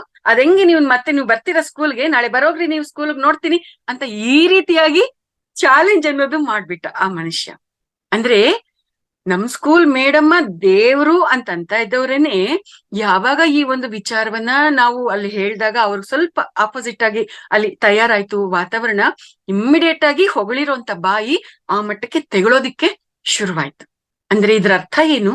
ಈ ಒಂದು ಸನ್ನಿವೇಶವನ್ನ ಇಲ್ಲಿ ಯಾಕೆ ಮೆಲಕ್ ಹಾಕೊಂಡಿದ್ದು ಅಂತಂದ್ರೆ, ಒಬ್ರು ಹೊಗಳಿದಾಗ ಅಥವಾ ಒಬ್ರು ತೆಗಳಿದಾಗ ನಾವು ಅದರ ಮೇಲೆ ಡಿಪೆಂಡ್ ಆಗಿ ಹ್ಯಾಪಿ ಆಗಿರೋದು, ದುಃಖದಲ್ಲಿರುವಂತದ್ದು, ಅವಮಾನ ಫೀಲ್ ಆಗೋದು ನಾವು ಮಾಡಿದೀವಿ ಅಂತಂದ್ರೆ ನಮ್ಮ ಆನಂದ ನಮ್ಮ ಕೈಗಳಲ್ಲಿ ಇರೋದಿಲ್ಲ ಅಂತ ಅರ್ಥ. ಇವತ್ತು ಹೊಗಳಿದವರು ನಾಳೆ ತೆಗಳ್ತಾರೆ. ಹೊಗಳಿಕೆಗೆ ಹಿಗ್ಬೇಕಾಗಿಲ್ಲ, ತೆಗಳಿಕೆಗೆ ಕುಗ್ಗಬೇಕಾಗಿಲ್ಲ. ಯಾರು ಹೊಗಳಿದ್ರು ಯಾರು ತೆಗಳಿದ್ರು ನೋಡು, ಜೀವನ ಅಂದ್ರೆ ಹೀಗಿರುತ್ತೆ, ನಾನ್ ಈ ರೀತಿಯಾಗಿ ನಡಿಬೇಕು ಅನ್ನೋದನ್ನ ಅರ್ಥ ಮಾಡ್ಕೊಂಡು ಆ ರೀತಿಯಾಗಿ ನನ್ನನ್ನ ನಾನು ತಯಾರು ಮಾಡ್ಕೊಂಡ್ರೆ, ನನ್ನ ಮೇಲೆ ನಾನ್ ಡಿಪೆಂಡ್ ಆದ್ರೆ, ನನ್ನ ಆನಂದಕ್ಕೆ ನಾನೇ ಮೂಲ ಕಾರಣ ಆದ್ರೆ, ಆಗ ನಾನ್ ತುಂಬಾ ಹ್ಯಾಪಿ ಆಗಿರ್ತೀನಿ. ಇದು ಮಾಸ್ಟರ್ಸ್ ಈ ಒಂದು ಕೊಟೇಶನ್ ನ ಹಿಂದೆ ಇರ್ತಕ್ಕಂಥ ಅದ್ಭುತವಾದ ಸಂದೇಶ ಇದಾಗಿದೆ. ಹಾಗಾಗಿ ಯಾರೋ ಏನು ಅಂದ್ರು ಅಂತ ನೋವು ಪಡೋದು ಅಜ್ಞಾನ, ಯಾರೋ ಏನು ಅಂದ್ರು ಅಂತ ಆನಂದ ಪಡೋದು ಕೂಡ ಅಜ್ಞಾನನೇ. ನಾವು ಹೀಗೆ ಮಾಡ್ತಾ ಇದ್ದೇವೆ ಅಂತಂದ್ರೆ ನಮ್ಮ ಆನಂದ ನಮ್ಮ ಕೈಗಳಲ್ಲಿ ಇಲ್ಲ ಅಂತ ಅರ್ಥ. ಸೊ ಇದನ್ನ ಚೆಕ್ ಪಾಯಿಂಟ್ ಆಗಿ ನಾವು ತಗೊಂಡು ನಮ್ಮನ್ನ ನಾವು ಚೆಕ್ ಮಾಡ್ಕೊಂಡು ಅರ್ಥ ಮಾಡ್ಕೊಳ್ಳೋಣ ಮಾಸ್ಟರ್ಸ್. 6ನೇ ಕೊಟೇಶನ್ ಅನ್ನ ಗಮನಿಸೋಣ. ನಮ್ಮ ಬಳಿ ಏನಿದೆಯೋ ಅದನ್ನ ಹಂಚಬೇಕು, ಹಂಚುವುದೇ ಆನಂದ, ಹಂಚದಂತಿರುವುದೇ ನೋವಿಗೆ ಒಂದಾನೊಂದು ಮೂಲ ಕಾರಣ. ಎಷ್ಟು ಅದ್ಭುತವಾಗಿದೆ. ಹಂಚೋದ್ರಲ್ಲೇ ಆನಂದ ಇದೆ, ಹಂಚೋದೇ ಬೆಳೆಯಲ್ಪಡುತ್ತೆ ಅನ್ನುವಂಥದ್ದನ್ನ ಪತ್ರಿಜಿಯವರಾಗಿರ್ಬೋದು, ಅನೇಕ ಯೋಗಿಗಳು ಮಹಾತ್ಮರು ಹೇಳಿರ್ತಕ್ಕಂಥ ವಿಚಾರ ಆಗಿದೆ. ಎಸ್ ಮಾಸ್ಟರ್ಸ್, ನಮ್ಮ ಹತ್ರ ಏನಿದೆಯೋ ಅದನ್ನ ನಾವು ಹಂಚೋಣ. ಕೆಲವರು ಹೇಳ್ಬೋದು, ಮೇಡಮ್ ಅವ್ರೆ ಅವ್ರ ಹತ್ರ ದುಡ್ಡಿದೆ, ಅವರು ದುಡ್ಡನ್ನ ಡೊನೇಟ್ ಮಾಡ್ತಾರೆ, ಅವ್ರ ಹತ್ರ ಅದು ಇದು ದವಸ ಧಾನ್ಯ ಇದೆ, ಅದನ್ನ ಅವರು ಡೊನೇಟ್ ಮಾಡ್ತಾರೆ, ಅವ್ರು ಅದನ್ನ ಹಂಚ್ತಾರೆ, ಆನಂದ ಪಡ್ಕೊಳ್ತಾರೆ. ಆದ್ರೆ ನಾನ್ ಬಡವ ಮೇಡಮ್ ಅವರೇ, ನನ್ನ ಹತ್ರ ಏನಿದೆ, ನಾನ್ ಏನ್ ಹಂಚ್ಬೇಕು ಮೇಡಮ್ ಅವರೇ ಅಂತಂದ್ರೆ, ಮಾಸ್ಟರ್ಸ್ ಹಣವನ್ನ ಹಂಚಿದ್ರೇನೆ ಅಲ್ಲಿ ನಾವು ಹಂಚ್ತೀವಿ ಅಂತ ಅಲ್ಲ. ದವಸ ಧಾನ್ಯ ಇಂಥದ್ ವಸ್ತುಗಳ ರೂಪದಲ್ಲಿ ಬೇಕಾಗಿರೋದನ್ನ ಕೊಟ್ರೇನೆ ನಾವು ಹಂಚ್ಕೊಳ್ತಾ ಇದೀವಿ ಅಂತ ಅಲ್ಲ. ನಮ್ಮ ಹತ್ರ ಹಂಚೋದಿಕ್ಕೆ ಒಂದು ನಗು ಇದೆ ಅಲ್ವಾ. ಯಾರಾದ್ರೂ ಎದುರುಗಡೆ ಸಿಕ್ಕಿದಾಗ ಮುಖನ ಅಂತ ಹಿಂಗೆ ಗಂಟಿಟ್ಕೊಳ್ದಂಗೆ ಆ ವ್ಯಕ್ತಿ ಕಾಣಿಸ್ದಾಗ ಜಸ್ಟ್ ಸ್ಮೈಲ್, ಹಾರ್ಟ್ಫುಲ್ ಆಗಿರುವಂತ ಒಂದು ಸ್ಮೈಲ್ ಅನ್ನ ನಾವು ಕೊಟ್ಟಾಗ ಅದು ಕೂಡ ಹಂಚದಂಗೆನೆ. ಮತ್ತೆ ಯಾರಾದ್ರೂ ಒಬ್ಬ ವ್ಯಕ್ತಿ ಎದುರಾದಾಗ ಊಟ ಆಯ್ತಾ, ತಿಂಡಿ ಆಯ್ತಾ ಅಂತ ಅವರನ್ನ ಆತ್ಮೀಯವಾಗಿ from the bottom of the heart ನಾವು ಅವ್ರ ಹತ್ರ ಮಾತಾಡಿದಾಗ ಒಂದು ರೀತಿಯಾಗಿರ್ತಕ್ಕಂಥ ಅದ್ಭುತವಾದ ವೈಬ್ರೇಷನ್ಸ್ ನ ನಾವು ಹಂಚ್ಕೊಂಡಂಗಾಗತ್ತೆ. ಆನಂದದ ವೈಬ್ರೇಷನ್ಸ್. ಎಸ್ ಆಯ್ತು, ನಿಮ್ದಾಯ್ತಾ ಅಂತ ಅಲ್ಲಿ ಮಾತಾಡಿದಾಗ ಒಂದು ಆತ್ಮೀಯತೆ ಅನ್ನುವಂಥದ್ದಿರುತ್ತೆ. ಓಕೆ, ನನ್ಗೆ ಕೆಲ್ಸ ಮಾಡೋದಿಕ್ಕೆ ಅವಕಾಶ ಇದೆ, ನಾನು ಕೆಲ್ಸ ಮಾಡ್ತಾ ನನ್ನ ಶ್ರಮವನ್ನ ಹಂಚೋದ್ರ ಮುಖಾಂತರ ನಾನು ನನ್ನ ಹತ್ರ ಇರೋದನ್ನ ನಾನು ಹಂಚ್ಕೊಳ್ಳೋದಿಕ್ಕೆ ಅವಕಾಶ ಆಗುತ್ತೆ. ಶ್ರಮದಿಂದ ಹಂಚ್ಕೋಬಹುದು, ಒಂದು ನಗುವಿನಿಂದ, ಒಂದು ಆತ್ಮೀಯವಾದ ಮಾತಿನಿಂದ ಹಂಚ್ಕೋಬಹುದು.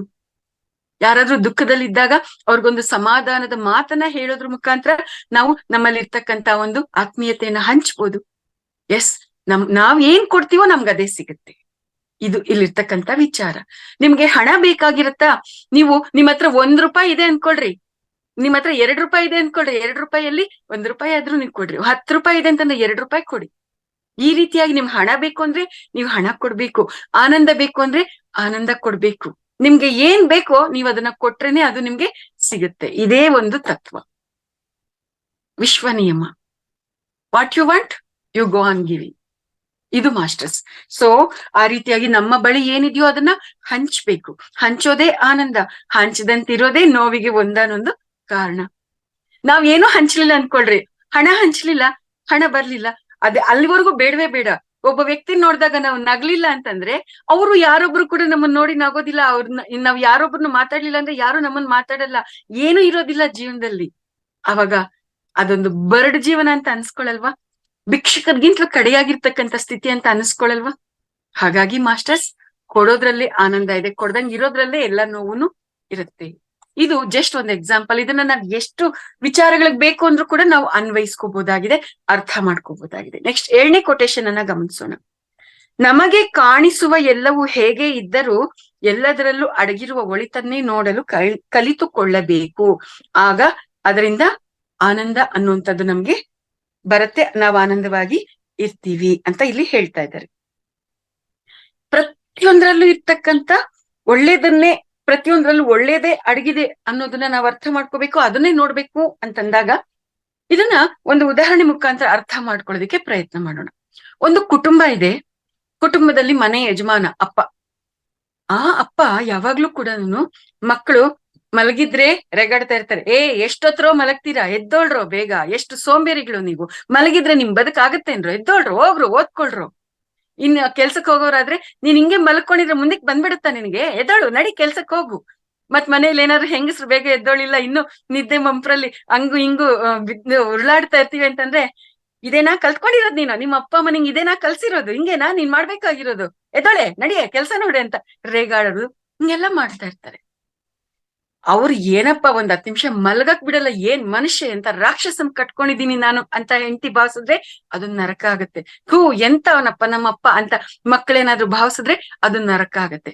ಅದ್ರ ಬದಲಾಗಿ ಭಿನ್ನವಾಗಿ ಆಲೋಚಿಸಿದಾಗ ಅಪ್ಪ ರೇಗಾಡೋದ್ರಲ್ಲಿ ಎಷ್ಟು ಜವಾಬ್ದಾರಿ ಇದೆ, ಎಷ್ಟು ಕರ್ತವ್ಯ ಪ್ರಜ್ಞೆ ಇದೆ, ಎಷ್ಟು ನಮ್ಮ ಬಗ್ಗೆ ಅಕ್ಕರೆ ಇದೆ. ಈ ಕೋನದಲ್ಲಿ ನಾವು ತಂದೆಯನ್ನ ಅರ್ಥ ಮಾಡ್ಕೊಂಡ್ರೆ, ಅವ್ರು ಹೇಳ್ದೇ ಇದ್ರೆ ನಾನು ಎಷ್ಟೊತ್ತಾದ್ರೂ ಮಲಗೇ ಇರ್ತೀನಿ, ಅವ್ರು ಹೇಳ್ದೇ ಇದ್ರೆ ಎಷ್ಟೊತ್ತಾದ್ರೂ ನಾನು ಟಿವಿ ನೋಡ್ತಾನೆ ಇರ್ತೀನಿ, ಅವ್ರು ಹೇಳ್ದೇ ಇದ್ರೆ ಎಷ್ಟೊತ್ತಾದ್ರೂ ನಾನು ಮೊಬೈಲಲ್ಲಿ ಮಾತಾಡ್ತಾನೆ ಇರ್ತೀನಿ. ಅಷ್ಟು ಸಮಯ ನಂದು ವೇಸ್ಟ್ ಆಗತ್ತೆ. ಅವ್ರು ರೇಗಾಡ್ತಾರಲ್ಲ ಅನ್ನೋ ಕಾರಣಕ್ಕೆ ಬುಕ್ ಹಿಡ್ಕೊಂಡು ಓದ್ಕೋತೀನಿ, ಅವ್ರು ರೇಗಾಡ್ತಾ ಇದಾರಲ್ಲ ಅನ್ನೋ ಕಾರಣಕ್ಕೆ ನಾನು ಟಿವಿ ಆಫ್ ಮಾಡಿ ಬೇರೆ ಕೆಲಸ ನಾನು ನೋಡ್ಕೊಳ್ತೀನಿ.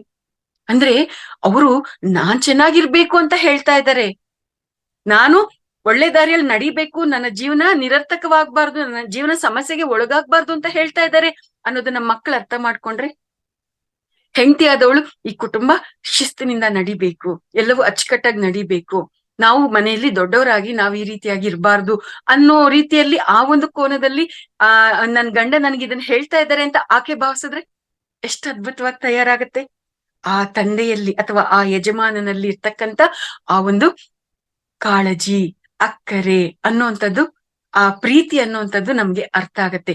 ಆ ಮನುಷ್ಯನಲ್ಲಿ ಇರ್ತಕ್ಕಂಥ ಆ ಒಳಿತನ್ನ ನಾವು ನೋಡೋದಿಕ್ಕೆ ಶುರು ಮಾಡಿದಾಗ, ಅಲ್ಲಿ ಆತ ಯಾವ ರೀತಿಯಾಗಿ ನಡ್ಕೊಂಡ್ರು ಕೂಡ ಆತನಲ್ಲಿ ಇರ್ತಕ್ಕಂಥ ಒಳಿತನ್ನೇ ನಾವು ನೋಡ್ತಾ ಇದ್ದಾಗ ಸಹಜವಾಗಿ ಆನಂದವಾಗಿರ್ತೀವಿ. ಅವ್ರ ಏನ್ ಬೈದ್ರು ಕೂಡ ಅದು ನಮ್ಗೇನು ಅನ್ಸಲ್ಲ, ಅವ್ರ ಹೆಂಗ್ ನಡ್ಕೊಂಡ್ರು ಕೂಡ ನಮ್ಗೇನ್ ಅನ್ಸಲ್ಲ. ಈ ರೀತಿಯಾಗಿ ಪ್ರತಿಯೊಂದರಲ್ಲಿ ಇರ್ತಕ್ಕಂಥ ಒಳಿತನ್ನ ನಾವು ನೋಡೋ ಹಾಗೆ ನಾವು ತಯಾರಾಗ್ಬೇಕು. ಇದು ಒಂದು ಜಸ್ಟ್ ಎಕ್ಸಾಂಪಲ್. ಇನ್ನು ಉಳ್ದಿರ್ತಕ್ಕಂಥದ್ದು ಎಲ್ಲಾದ್ರಲ್ಲೂ ಕೂಡ ಒಳಿತು ಅನ್ನುವಂಥದ್ದು ಇರುತ್ತೆ, ಪ್ರತಿಯೊಬ್ಬ ವ್ಯಕ್ತಿಯಲ್ಲೂ ಇರುತ್ತೆ. ಅದನ್ನ ನಾವು ಹೆಕ್ಕಿ ತೆಗಿಬೇಕು, ಹುಡುಕಿ ತೆಗಿಬೇಕು. ಏನೋ ಒಂದಿರುತ್ತೆ. ಒಂದ್ ಸಂದರ್ಭದಲ್ಲಿ ಮಹಾವತಾರ್ ಬಾಬಾಜಿ ಅವರು ಹೇಳಿರ್ತಕ್ಕಂಥ ಒಂದು ಜ್ಞಾನದ ವಿಚಾರದಲ್ಲಿ ಇದನ್ನ ಹುಡುಕಿ ತೆಗೀರಿ, ಒಳಿತನ್ನ ಬೇರೆಯವರಲ್ಲಿ ಇರೋದನ್ನ ಹುಡುಕಿ ಅದನ್ನ ನೋಡ್ರಿ ಅಂತ ಹೇಳಿರ್ತಕ್ಕಂಥದ್ದು. ಮಾಸ್ಟರ್ಸ್, ಈ ಎಲ್ಲ ವಿಚಾರಗಳು, ಮಹಾತ್ಮರು ಹೇಳಿರ್ತಕ್ಕಂಥ ಈ ವಿಚಾರಗಳು ಏನಿದೆ, ಇದು ನಮಗೆ ದಾರಿದೀಪ. ಎಲ್ಲ ಗೊತ್ತಿರುತ್ತೆ, ಆದ್ರೆ ಮರ್ತ್ ಹೋಗಿರ್ತೀವಿ, ಅಥವಾ ನೆನಪಿದ್ರು ಕೂಡ ಅದಕ್ಕೆ ಅಷ್ಟೊಂದು ಫೋಕಸ್ ಇರೋದಿಲ್ಲ. ಹಂಗಾಗಿ ಇಂಥ ಪುಸ್ತಕಗಳು ನಮ್ಗೆ ದಾರಿದೀಪವಾಗ್ತಾ ಇರತ್ತೆ, ನಮ್ಗೆ ಮತ್ತೊಂದಷ್ಟು ಪುಷಪ್ಮೆಂಟ್ ಕೊಡ್ತಾ ಇರತ್ತೆ. ಇದು ಮಾಸ್ಟರ್ಸ್. ಇನ್ನ 8ನೇ ಕೊಟೇಶನ್ ಅನ್ನ ಗಮನಿಸೋಣ. ಬಿಗಿ ಮುಷ್ಟಿಯಲ್ಲಿ ಹಿಡಿದಿಡದೆ ಬಿಟ್ಟು ಬಿಡುವಿದೆ ಸ್ವೇಚ್ಛೆಯೇ ಆನಂದ. ಎಸ್ ಮಾಸ್ಟರ್ಸ್, ಆನಂದವಾಗಿ ಇರ್ಬೇಕು ಅಂತಂದ್ರೆ ಅಲ್ಲಿ ನಮ್ಗೆ ಸ್ವೇಚ್ಛೆ ಇರ್ಬೇಕು. ನೋಡ್ರಿ, ಪ್ರತಿಯೊಂದು ಪ್ರಾಣಿ ಪಕ್ಷಿ ಪ್ರತಿಯೊಂದು ಕೂಡ ಸ್ವೇಚ್ಛೆಯಾಗಿರೋದಿಕ್ಕೆ ಬಯಸುತ್ತೆ. ಇನ್ನಂತದ್ ಮನುಷ್ಯ ಸ್ವೇಚ್ಛೆಯಾಗಿರೋದಿಕ್ಕೆ ಬಯಸೋದಿಲ್ವಾ?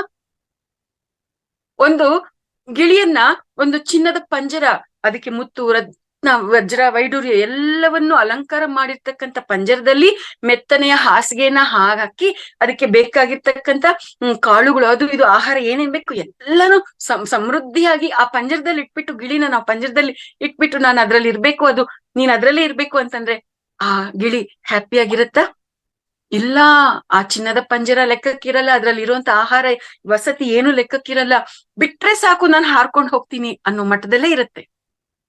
ಒಂದು ಪಕ್ಷಿ, ಒಂದು ಪ್ರಾಣಿ ಆ ರೀತಿಯಾಗಿ ಯೋಚನೆ ಮಾಡಿದಾಗ ಮನುಷ್ಯರು ಕೂಡ ಇನ್ನು ಯಾವ ರೇಂಜಲ್ಲಿ ಇರ್ಬೇಕು, ಮನುಷ್ಯರು ಇನ್ನು ಸ್ವೇಚ್ಛೆನ ಯಾವ ಮಟ್ಟದಲ್ಲಿ ಬಯಸ್ತಾರೆ. ಈ ಎಲ್ಲವನ್ನು ನಾವು ಗಮನಿಸ್ಕೊಂಡಾಗ ನಾವು ಯಾರನ್ನು ಕಟ್ ಹಾಕುವಂತ ಪ್ರಯತ್ನ ಮಾಡೋದಿಲ್ಲ. ಯಾವ್ದಾದ್ರು ಕೂಡ ನಾವು ಹಿಡ್ಕೊಂಡಿರೋಷ್ಟು ಕೂಡ ಅದು ನಮ್ಮಿಂದ ದೂರ ಆಗ್ತಾ ಇರತ್ತೆ. ನನ್ ಗಂಡ ಎಲ್ಲೂ ಹೊರಗಡೆ ಹೋಗ್ತಾರೆ, ಯಾವ ಹೆಂಗಸನ್ ನೋಡ್ಬಿಡ್ತಾರೋ, ಎಲ್ಲಿ ದಾರಿ ತಪ್ಪಿಬಿಡ್ತಾರೋ, ಎಲ್ಲಿ ಏನೇನೋ ಎಡವಟ್ಟಾಗ್ಬಿಡತ್ತೋ, ಎಲ್ಲಿ ಸಂಸಾರ ಎಡವಟ್ಟಾಗ್ಬಿಡತ್ತೋ ಅಂತ ನನ್ ಗಂಡ ಒಬ್ರ ಹತ್ರ ಮಾತಾಡ್ಬಾರ್ದು, ಇನ್ನೊಬ್ರ ಹತ್ರ ಇನ್ನೊಂದ್ ಕಡೆ ಹೋಗ್ಬಾರ್ದು ಅಂತ ನಾನ್ ಬಿಗಿಯಾಗಿ ಹಿಡ್ಕೊಂಡ್ಬಿಟ್ರೆ ಏನಾಗತ್ತೆ? ಅಯ್ಯೋ, ಇವಳೊಂದು ಹೆಡ್ಡೇಕ್ ಆಗ್ಬಿಟ್ಟಿದಾಳಲ್ಲಪ್ಪ, ಮಾತಾಡೋಂಗಿಲ್ಲ, ಕುತ್ಕೊಳ್ಳೋಂಗಿಲ್ಲ, ನಿಂತ್ಕೊಳ್ಳೋಂಗಿಲ್ಲ, ಇವಳ ಮುಂದೆ ಏನು ಮಾಡೋಂಗಿಲ್ಲ ಅಂತಂದ್ಬಿಟ್ಟು ನಮಗ್ ಕಾಣ್ದಂಗ್ ಏನೇನೋ ಮಾಡೋದಕ್ಕೆ ಶುರು ಮಾಡ್ತಾರೆ. ಅದು ಗಂಡ ಆಗಿರ್ಬೋದು, ಮಕ್ಕಳಾಗಿರ್ಬೋದು, ಹೆಂಡತಿ ಆಗಿರ್ಬೋದು, ಕುಟುಂಬದ ಯಾವುದೇ ಸದಸ್ಯರಾಗಿರ್ಬೋದು. ಅಂದ್ರೆ ನಾವು ಬಿಗಿಯಾಗಿ ಹಿಡ್ದಷ್ಟು ಏನಾಗತ್ತೆ, ಅದು ಬೇರೆ ಬೇರೆ ಅಡ್ಡ ಪರಿಣಾಮಗಳಿಗೆ ದಾರಿ ಆಗ್ತಾ ಇರುತ್ತೆ. ಇದೆಲ್ಲ ಕೂಡ ಜಸ್ಟ್ ಚಿಕ್ಕ ಚಿಕ್ಕ ಉದಾಹರಣೆಗಳು. ಪ್ರತಿಯೊಂದಕ್ಕೂ ಈ ಒಂದು ತತ್ವವನ್ನ ನಾವು ಅಳವಡಿಸ್ಕೊಂಡಾಗ ಪ್ರಾಕ್ಟಿಕಲ್ ಆಗಿ ನಾವು ಅದನ್ನ ಅರ್ಥ ಮಾಡ್ಕೊಂಡಾಗ ಪ್ರತಿಯೊಂದು ಕೂಡ ನಮ್ಗೆ ಸರಿಯಾಗಿ ಅರ್ಥ ಆಗ್ತಾ ಬರುತ್ತೆ ಮಾಸ್ಟರ್ಸ್. ಇದು ಇಲ್ಲಿರ್ತಕ್ಕಂಥದ್ದು. ಬಿಗಿ ಮುಷ್ಟಿಯಲ್ಲಿ ಹಿಡಿದಿಡದೆ ಬಿಟ್ಟು ಬಿಡುವುದೇ ಸ್ವೇಚ್ಛೆ, ಸ್ವೇಚ್ಛೆಯೇ ಆನಂದ.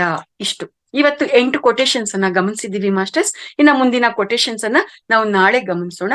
ಇಷ್ಟು ಹೊತ್ತು ಕೂಡ ಈ ಒಂದು ವೇದಿಕೆಯಲ್ಲಿ ಇಷ್ಟೆಲ್ಲ ವಿಚಾರಗಳನ್ನ ನಿಮ್ಮೆಲ್ಲರ ಜೊತೆ ಹಂಚ್ಕೊಳ್ಳೋದಿಕ್ಕೆ, ನಿಮ್ಮೆಲ್ಲರ ಜೊತೆ ಮಾತಾಡ್ತಾ ಈ ವಿಚಾರಗಳನ್ನ ನಿಮ್ ಜೊತೆ ಹಂಚ್ಕೊಳ್ತಾ ನಾನ್ ಮತ್ತಷ್ಟು ಗಟ್ಟಿಯಾಗಿ, ನಾನು ಮತ್ತಷ್ಟು ಸಮೃದ್ಧಿಯಿಂದ ತಯಾರಾಗೋದಿಕ್ಕೆ ನನಗೆ ಅವಕಾಶ ಆಗಿದೆ.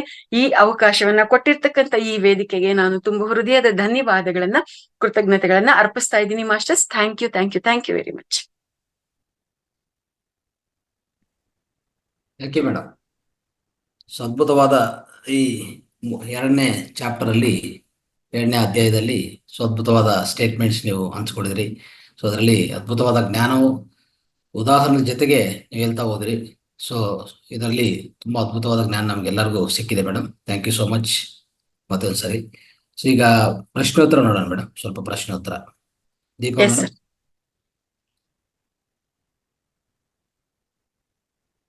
ರೈಟ್. ನಮಸ್ತೆ ಗುರುಜಿ. ನಮಸ್ತೆ ಮೇಡಮ್. ನಮಸ್ತೆ ದೀಪಾ ಮೇಡಮ್. ನಮಸ್ತೆ ಮೇಡಮ್. ಭಿನ್ನವಾಗಿ ಆಲೋಚಿಸು ಮುಂದಿನ ಮೂರನೇ ದಿನದ ಇವತ್ತು ತುಂಬಾ ಚೆನ್ನಾಗಿ ಹೇಳಿದ್ರಿ ಮೇಡಮ್. ಆತ್ಮಕ್ಕೆ ನಾವು ಯಾವ ರೀತಿಯ ಆಹಾರವನ್ನ ಕೊಡ್ಬೇಕು, ಬಾಹ್ಯವಾಗಿ ಭೌತಿಕವಾಗಿ ನಮ್ಗೆ ಹೊಟ್ಟೆ ತುಂಬೋದಕ್ಕೋಸ್ಕರ ನಾವು ಅನ್ನ, ಸಾರು, ಚಪಾತಿ ಈ ತರ ಎಲ್ಲ ತಿಂತೀವಿ. ಆದ್ರೆ ನಮ್ಮ ಅಂತರಂಗದಲ್ಲಿರುವ ಆತ್ಮಕ್ಕೆ ನಾವು ಯಾವ ರೀತಿ ಆಹಾರವನ್ನ ಕೊಡ್ಬೇಕು ಅಂತ ಅಂದ್ರೆ ನೀವು ತುಂಬಾ ಚೆನ್ನಾಗಿ ಹೇಳಿದ್ರಿ ಮೇಡಮ್. ಸ್ವಾಧ್ಯಾಯ ಮಾಡ್ಬೇಕು, ಧ್ಯಾನ ಮಾಡ್ಬೇಕು, ಈ ತರ ಸಜ್ಜನ ಸಾಂಗತ್ಯದಲ್ಲಿ ನಾವ್ ಇರ್ಬೇಕು ಅಂತ ನಾವು ತುಂಬಾ ಚೆನ್ನಾಗಿ ಇವತ್ತು ತಿಳ್ಕೊಂಡ್ವಿ ಮೇಡಮ್. ಮತ್ತೆ ಆನಂದ, ಆರೋಗ್ಯ, ಐಶ್ವರ್ಯ ಅನ್ನೋದು ತುಂಬಾನೇ ಇಂಪಾರ್ಟೆಂಟ್ ನಮ್ ಜೀವನಕ್ಕೆ. ಅದೆಲ್ಲ ಹೊರಗಡೆಯಿಂದ ಬರೋದಿಲ್ಲ, ಅದು ನಮ್ಮ ಅಂತರಂಗದಲ್ಲಿ ಅದನ್ನ ನಾವೇ ಪಡ್ಕೋಬೇಕು. ಅದನ್ನ ಪಡ್ಕೊಳ್ಳೋಕೆ ನಾವ್ ಏನ್ ಮಾಡ್ಬೇಕು, ಧ್ಯಾನ ಮಾಡ್ಬೇಕು. ಮತ್ತೆ ಒಬ್ರು ಹೊಗಳಿದ್ರೆ ನಾವು ಅದನ್ನ ಆನಂದ ಅಂತ ಅನ್ಕೋಬಾರ್ದು, ಒಬ್ರು ತೆಗಳಿದ್ರೇನು ಅದು ನಮ್ಗೆ ದುಃಖ ಅಂತ ಅನ್ಕೋಬಾರ್ದು. ಹೊಗಳಿಕೆ ತೆಗಳಿಕೆಯಿಂದ ನಮ್ಮ ಆನಂದ, ದುಃಖ ಬರೋದಿಲ್ಲ. ನಮ್ಮಷ್ಟಕ್ಕೆ ನಾವು ಯಾವ ರೀತಿ ಆನಂದವನ್ನ ಪಡಿಬೇಕು ಅನ್ನೋದ ಇವತ್ತಿನ ಕ್ಲಾಸ್ ಅಲ್ಲಿ ತಿಳ್ಕೊಂಡ್ವಿ ಮೇಡಮ್. ಆನಂದ ಅನ್ನೋದು ನಮ್ ಕೈಯಲ್ಲೇ ಇರುತ್ತೆ, ಅದು ಬೇರೆಯವ್ರ ಕೈಯಲ್ಲಿ ಇರೋದಿಲ್ಲ ಅಂತ ತುಂಬಾ ಚೆನ್ನಾಗಿ ತಿಳಿಸ್ಕೊಟ್ರಿ ಮೇಡಮ್. ನಿಜವಾಗ್ಲೂನು ನಾವ್ ಆನಂದ ಅಂದ್ರೆ ಯಾರೋ ಹೊಗಳಿದ್ರೆ ನಮ್ಗೆ ಆನಂದ, ಯಾರೋ ನಮ್ಗೆ ಏನಾದ್ರು ಒಂದ್ ತಂದ್ ಕೊಟ್ರೆ ಅದು ಆನಂದ. ವಸ್ತುವಿನಲ್ಲಿ ಆನಂದ ಇಲ್ಲ, ಆನಂದ ಅನ್ನೋದು ಅದು ನಮ್ಮಲ್ಲೇ ಇದೆ ಅನ್ನೋದು ಇವತ್ತಿನ ಕ್ಲಾಸ್ ಅಲ್ಲಿ ನಾವು ತುಂಬಾ ಚೆನ್ನಾಗಿ ಅರ್ಥ ಮಾಡ್ಕೊಂಡ್ವಿ madam. Thank you madam, thank you so much. ಈಗ ಒಂದು 10 ನಿಮಿಷ ಪ್ರಶ್ನೋತ್ತರ ಕಾರ್ಯಕ್ರಮ ಇರುತ್ತೆ ಮೇಡಮ್. ದಯವಿಟ್ಟು ಯಾರು ಮಾಸ್ಟರ್ಸ್ ಪ್ರಶ್ನೆಗಳು ಕೇಳಿರ್ತಾರಲ್ಲ ಅವ್ರಿಗೆ ಉತ್ತರ ಹೇಳ್ಬೇಕು ಅಂತ ನಾನು ನಿಮ್ಮಲ್ಲಿ ಕೇಳ್ಕೊಂತೀನಿ ಮೇಡಮ್. Thank you madam. ಖಂಡಿತ ಮಾಸ್ಟರ್, ಖಂಡಿತ. Thank you madam. ಮಾಸ್ಟರ್ಸ್ ಕೇವಲ 5 ಜನರಿಗೆ ಅವಕಾಶ ಇರುತ್ತೆ. ಯಾರು ಹ್ಯಾಂಡ್ ರೈಸ್ ಮಾಡ್ತಿರಲ್ಲ 5 ಜನ ಮುಂಚೆ ಅವ್ರಿಗೆ ನಾವು ಅವಕಾಶ ಕೊಡ್ತೀವಿ. Okay, thank you masters. ಮೊದಲನೇದಾಗಿ ಸುಜಾತ ತಾಯಿ ಮಾತಾಡಿ, ಅನ್ಮ್ಯೂಟ್ ಮಾಡಿದ್ದೀನಿ.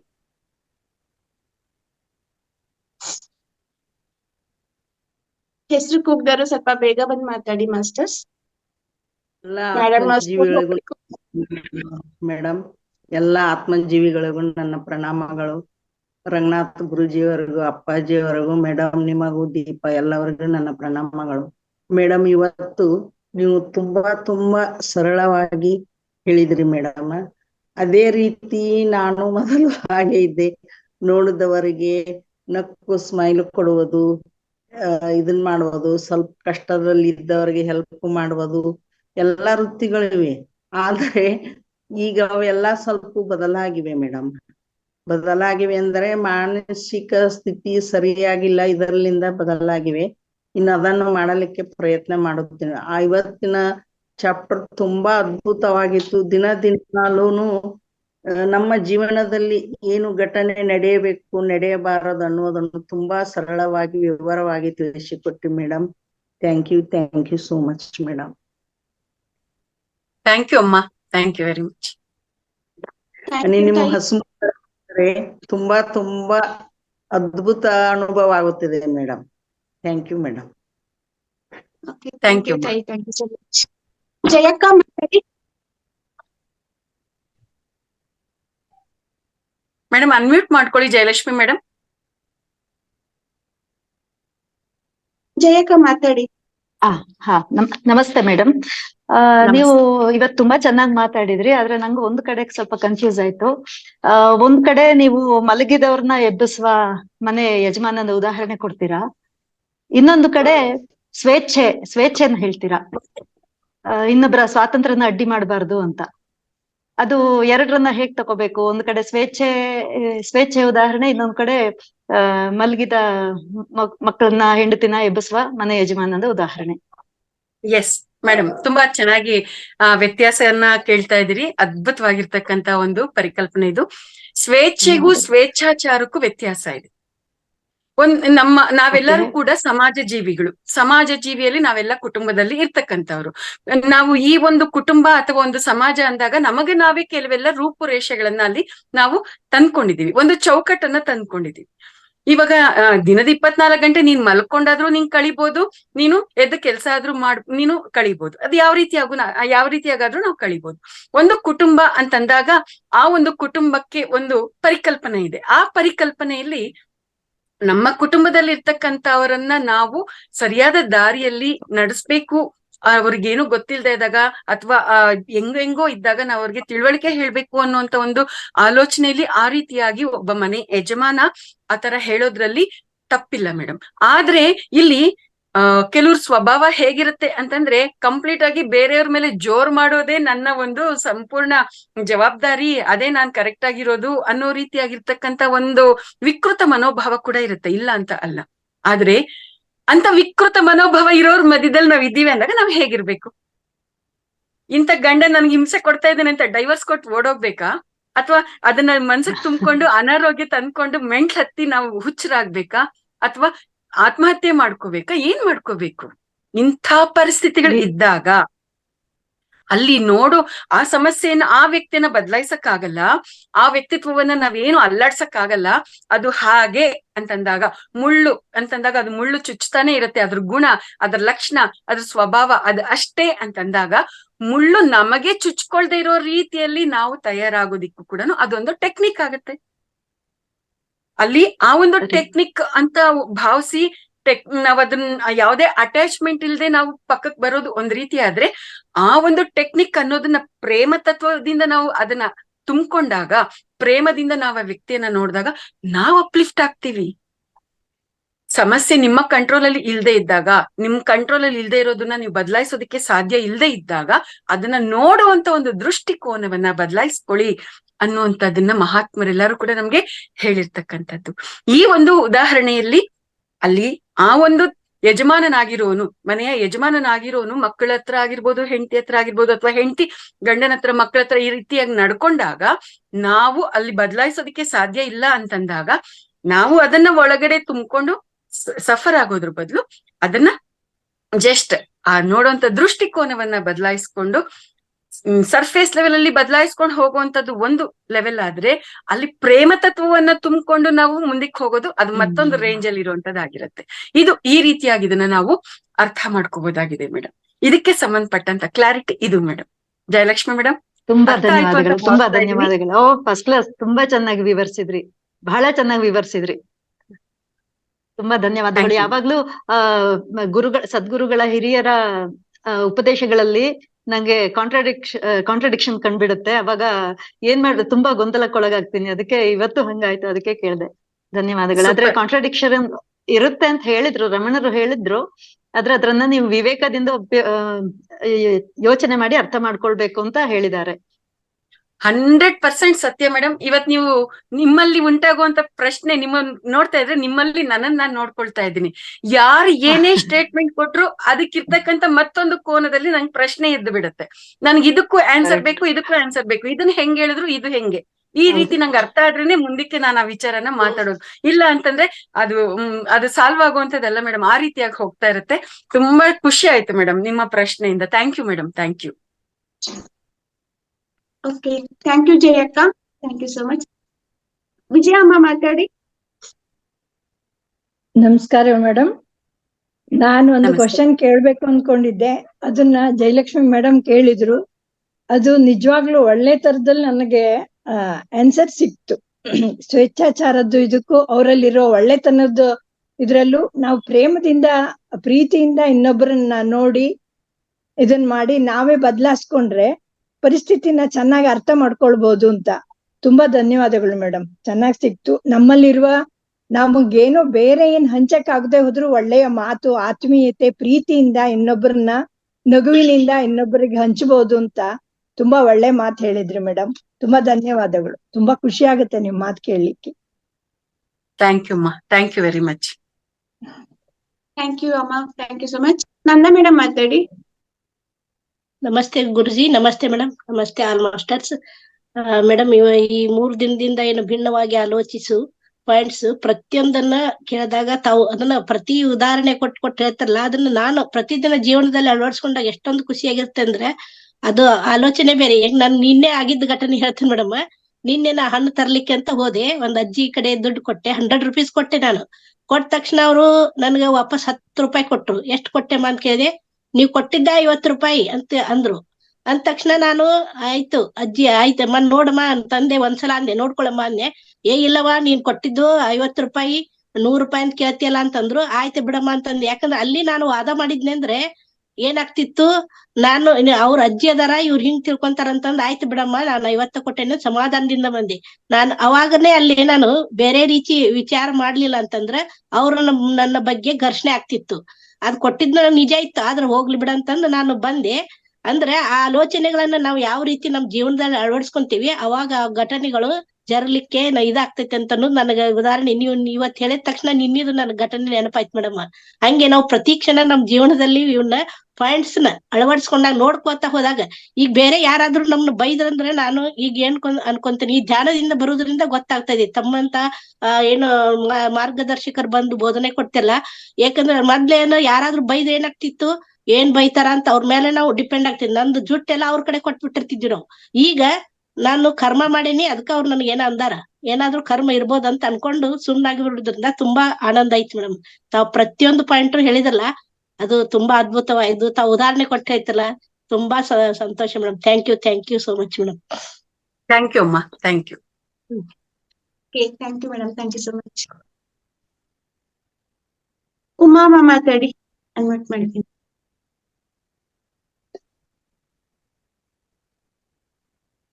ಉಮಾ ಅನ್ಮ್ಯೂಟ್ ಮಾಡಿದ್ದೀನಿ.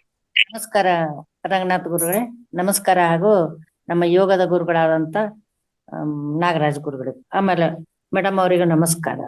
ಮೇಡಮ್, ಇವತ್ತಿನ 3ನೇ ಅಧ್ಯಾಯದ 2ನೇ ಅಧ್ಯಾಯದ 3ನೇ ಎಲ್ಲ ವಿಷಯಗಳು ಕೂಡ ನಿಜ ರೂಪದಲ್ಲಿ ನೋಡಿದಾಗ ಪ್ರತಿಯೊಂದು ವಿಷಯ ಕೂಡ ನಿಜವಾದದ್ದೇ. ಎಷ್ಟೋ ಬದಲಾವಣೆ ಆಗ್ತೀವಿ, ಆನಂದವನ್ನು ಪಡ್ತೀವಿ, ಅದು ನಮ್ಮ ಕೈಯಲ್ಲೇ ಇದೆ. ಆಮೇಲೆ ಇವತ್ತು ನನ್ಗೊಂದು ನೆನಪಾತು ಮೇಡಮ್, ನಾನು ಕೂಡ ಇನ್ ಸರ್ವಿಸ್ ನಲ್ಲಿ ಇದ್ದಾಗ ನಾವು ಕೂಡ 3 ಜನ ಮೇಸ್ಟ್ರು ಎಲ್ಲವನ್ನು ಮಾಡ್ತಿದ್ದೆ. ಎಲ್ಲವನ್ನು ಒಂದು ಜಿಲ್ಲೆಗೆ ಹೋಗಿ ಬಟ್ಟೆ ತರೋದು, ಮಕ್ಕಳಿಗೆ ಬಟ್ಟೆ ತಂದು ಕೊಡ್ಬೇಕು, ಅವ್ರಿಗೆ ಆಹಾರ ತಂದು ಕೊಡ್ಬೇಕು. ಆಮೇಲೆ ಅವಾಗ ಮೊದ್ಲು ಹಾಲಿನ ಪ್ಯಾಕೆಟ್ಗಳು ಬರ್ತಾ ಇತ್ತು, ಅದನ್ನೆಲ್ಲ ತಂದು ಕೊಡ್ತಿದ್ವಿ ಎಲ್ಲಕ್ಕೂ. ಮತ್ತೆ ಎಲ್ಲ ಊರಿನಲ್ಲಿರುವಂತಹ ಮುಖಂಡರು ಶಾಲೆ ಕಟ್ಟಡವನ್ನೇ ಬಳಸ್ಕೊಳ್ತಾ ಇದ್ರು. ಒಂದು ದನ ಕಟ್ಲಿಕ್ ಕೂಡ, ಒಂದು ಸೊಪ್ಪು ಹಾಕ್ಲಿಕ್ ಕೂಡ ಶಾಲೆಯನ್ನೇ ಛಾವಣಿ ಬಳಸ್ಕೊಳ್ತಾ ಇದ್ರು.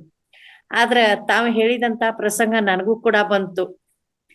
ಅವಾಗ ಏನಾತಂದ್ರೆ ವಾರ್ಷಿಕ ಇನ್ಸ್ಪೆಕ್ಷನ್ ಇತ್ತು, ಎಲ್ರು ಬರೋರಿದ್ರು. ಅದಕ್ಕೆ ನಾನು ಕೊಡೋದಿಲ್ಲ ಅಂತ ಅಪೋಸ್ ಮಾಡಿದೆ. ಅಪೋಸ್ ಮಾಡಿದಕ್ಕೆ ಅವರು ನನ್ನ ಮೇಲೆ ಅಲಿಗೇಷನ್ ಆರಂಭ ಮಾಡಿದ್ರು. ಮೇಡಮ್, ನಾಳೆಯಿಂದ ನಿಮಗೆ ಬೇರೆ ಊರಿಗೆ ನಾ ಟ್ರಾನ್ಸ್ಫರ್ ಮಾಡ್ತೀನಿ, ನೀವು ನಮ್ಮ ಶಾಲೆಗೆ ಬರೋದು ಬೇಡ, ಶಾಲೆಗೆ ಬೀಗ ಹಾಕ್ತೀನಿ ಅಂತ ಹೇಳಿದ್ರು. ಅವಾಗ ಆಗ್ಲಿ ಅಂತ ಹೇಳಿದೆ. ಆಮೇಲೆ ಅಧಿಕಾರಿಗಳೆಲ್ಲಾರು ಬಂದ್ರು. ಬಂದ್ಮೇಲೆ ಅವರನ್ನ ಮುಖ್ಯ ಅಧ್ಯಕ್ಷರನ್ನ ಕರೆಸ್ಬಿಟ್ರು. ಏನ್ ಸರ್, ಈ ರೀತಿಯಿಂದ ಎಲ್ಲ ನೀವು ಅಲಿಗೇಷನ್ ಮಾಡಿದ್ರೆ, ಸ್ಕೂಲಿಗೆ ಬೀಗ ಹಾಕಿದ್ರೆ ನಿಮ್ಮ ಶಾಲೆಯ ನಿಮ್ಮ ಊರಿನ ಮಕ್ಕಳು ಯಾವ ರೀತಿಯಿಂದ ವಿದ್ಯಾಭ್ಯಾಸ ಕಲಿಬೇಕು, ಹೇಗಿರ್ಬೇಕು ಅನ್ನುವಂತ ರೀತಿಯಿಂದ ಎಲ್ಲರನ್ನ ಒಂದು ಆನಂದದಿಂದ, ಒಂದು ಸಂತೋಷದಿಂದ ಎಲ್ಲರನ್ನ ಟೀ ಕಾಫಿ ತರಿಸಿ ಕುಡಿಸಿ ಅವರ ಮನಸ್ಸನ್ನ ಪರಿವರ್ತನೆ ಮಾಡಿ ಅವರ ಆನಂದವನ್ನ ಅವ್ರ ಕೈಯಲ್ಲೇ ಇದೆ ಅನ್ನುವಂತ ಒಂದು ತಿಳುವಳಿಕೆಯನ್ನು ಕೊಟ್ರು. ಈ ರೀತಿಯಿಂದ ನನಗೂ ಕೂಡ ಇವತ್ತು ನೆನಪಾಯ್ತು ಮೇಡಮ್. ಆಮೇಲೆ ನಮಗೆ ನಾವೇ ಪ್ರೇರಣೆ ಆಗಿರ್ಬೇಕು, ಅದನ್ನು ಕೂಡ ತಾವು ಉದಾಹರಣೆ ಸಹಿತವಾಗಿ ಕೊಟ್ರಿ. ಧಾರ್ಮಿಕದಲ್ಲಿ ಏಕತ್ವ ಇರಬೇಕು. ಆ ಧಾರ್ಮಿಕ ಎಲ್ಲರನ್ನು ನಾವು ಆಲೋಚನೆಯಿಂದ ಆನಂದದಿಂದ ಜೀವನವನ್ನು ಸಾಗಿಸ್ಬೇಕು. ಆನಂದವೇ ಆರೋಗ್ಯ, ಆನಂದವೇ ಜೀವನ, ಆನಂದವೇ ಐಶ್ವರ್ಯ. ಇದು ಕೂಡ ನಿಜ. ಎಲ್ಲಕ್ಕೂ ಕೂಡ ಆನಂದ ಆನಂದ ಆನಂದ. ಇದಕ್ಕೆ ಕೊನೆಗೆ ಮೂಲ ತತ್ವ ಏನಂದ್ರೆ, ನಾವು ಯಾವುದೇ ರೀತಿಯಿಂದ ಕಷ್ಟ ಬಂದಾಗ ಕುಗ್ಗದೆ ಹಿಗ್ಗದೆ ನಮ್ಮಲ್ಲಿ ಯಾವುದೇ ರೀತಿಯಿಂದ ಬದಲಾವಣೆ ತಂದ್ಕೊಂಡು ನಾವೇ ಆನಂದದಲ್ಲಿದ್ದು ಅವರನ್ನ ಸಮಾಧಾನ ಮಾಡ್ಬೇಕನ್ನೋದನ್ನು ಕೂಡ ಇವತ್ತು ತಾವು ಹೇಳಿ. ಆಮೇಲೆ ತಂದೆ ಸ್ವಭಾವದ ಬಗ್ಗೆ ತಾವು ಎಷ್ಟು ಕುಲಂಕುಷವಾಗಿ ಮಕ್ಕಳ ಬಗ್ಗೆ, ಅವರ ಮನೆಯ ಒಡತಿಯ ಬಗ್ಗೆ ಹೇಳಿದ್ರೆ ಅದು ನಿಜ ಮೇಡಮ್. ಆದ್ರೂ ಕೂಡ ನಾ ಒಂದ್ ವಿಷಯ ಕೇಳ್ತೀನಿ ಮೇಡಮ್, ಏನಂದ್ರೆ ಎಷ್ಟೇ ಮಾಡ್ಲಿ, ಹೇಗೇ ಇರ್ಲಿ, ಎಲ್ಲೇ ಇರ್ಲಿ, ಆತನ ಹುಟ್ಟಿದ ಗುಣ ಸುಟ್ರು ಹೋಗೋದಿಲ್ಲ ಅಂತ ಹೇಳ್ತಾರೆ. ಏನ್ ಮಾಡಿದ್ರು ಕೂಡ ಆತ ಬದಲಾವಣೆ ಆಗೋದೇ ಇಲ್ಲ. ನಾವು ಸಂತೋಷವಾಗಿರ್ತೀವಿ, ಆನಂದವಾಗಿರ್ತೀವಿ, ಎಲ್ಲವನ್ನ ಸವಿಸ್ತಾರವಾಗಿ ಎಷ್ಟೇ ಇದು ಆದ್ರೂ ಸಿಟ್ಟು ಮಾಡಿದ್ರೇನು, ಬೈದ್ರೇನು, ಹೊಡೆದ್ರೇನು ಒಟ್ ಪ್ರೀತಿಯಿಂದ ಇರ್ತೀವಿ. ಆದ್ರೂ ಕೂಡ ಅವನ ಸ್ವಭಾವ ಬದಲಾವಣೆ ಆಗೋದೇ ಇಲ್ಲ. ಅದು ಹೇಗ್ ಮೇಡಮ್? Madam very simple. ಆಗಲೇ ಹೇಳಿದ್ರಿ ನೀವು, ಜಯಲಕ್ಷ್ಮಿ ಅವ್ರು ಹೇಳಿದ್ರಿ. ಆದ್ರೂ ಕೂಡ ಅದು ನನಗೊಂದ್ ಸ್ವಲ್ಪ ತೃಪ್ತಿ ಅನಿಸ್ಲಿಲ್ಲ. S, okay madam. ಮನೆ ಯಜಮಾನನಾದವನು ಆ ರೀತಿ, ಇಲ್ಲಿ ಯಾರ್ದೋ ಏನೋ ರೀಸೌಂಡ್ ಬರ್ತಾ ಇದೆ. ಎರಡು ಮೊಬೈಲ್ ಅಲ್ಲಿ ಜಾಯಿನ್ ಆಗಿದ್ದೀರಿ ಅನ್ಸುತ್ತೆ. ಎಸ್. ಸೊ ಮೇಡಮ್, ನಾವು ಯಾವಾಗ ನಿರೀಕ್ಷೆಯನ್ನ ಹೊಂದಿರ್ತೀವೋ ಆ ನಿರೀಕ್ಷೆ ಅನ್ನೋದು ಇದ್ದಾಗ ಆ ಒಂದು ಡಿಸಪಾಯಿಂಟ್ಮೆಂಟ್ ಅನ್ನೋದು ಇರುತ್ತೆ ಮೇಡಮ್. ನಾವು ನಮ್ಮ ಜೀವನದಲ್ಲಿ ಎಲ್ಲರೂ ಅರ್ಥ ಮಾಡ್ಕೋಬೇಕಾಗಿರ್ತಕ್ಕಂಥ ಮೂಲಭೂತವಾಗಿರ್ತಕ್ಕಂಥ ಅತಿ ಮುಖ್ಯವಾದಂತ ಒಂದು ತತ್ವ, ಒಂದು ವಿಚಾರ ಇದೇ ಆಗಿದೆ. ನಿರೀಕ್ಷೆ ಅನ್ನೋದು ಎಲ್ಲೂ ಇರೋ ಹಾಗಿಲ್ಲ. ಇವಾಗ ಗಂಡ ಆಗಿರ್ಬೋದು, ಮಕ್ಕಳಾಗಿರ್ಬೋದು, ಒಡ ಹುಟ್ಟಿದವರಾಗಿರ್ಬೋದು, ಸಹೋದ್ಯೋಗಿಗಳು, ಸ್ನೇಹಿತರು, ಯಾರಾದ್ರೂ ಆಗಿರ್ಬೋದು, ನಾವು ಯಾರಿಂದ ಏನನ್ನು ಕೂಡ ನಿರೀಕ್ಷಿಸೋ ಹಾಗೆ ಇಲ್ಲ. ನಿರೀಕ್ಷೆ ಮಾಡಿದೀವಿ ಅಂದ್ರೆ ದುಃಖ ಇರುತ್ತೆ, ಬರ್ದಿಟ್ಕೊಂಡ್ವಿ.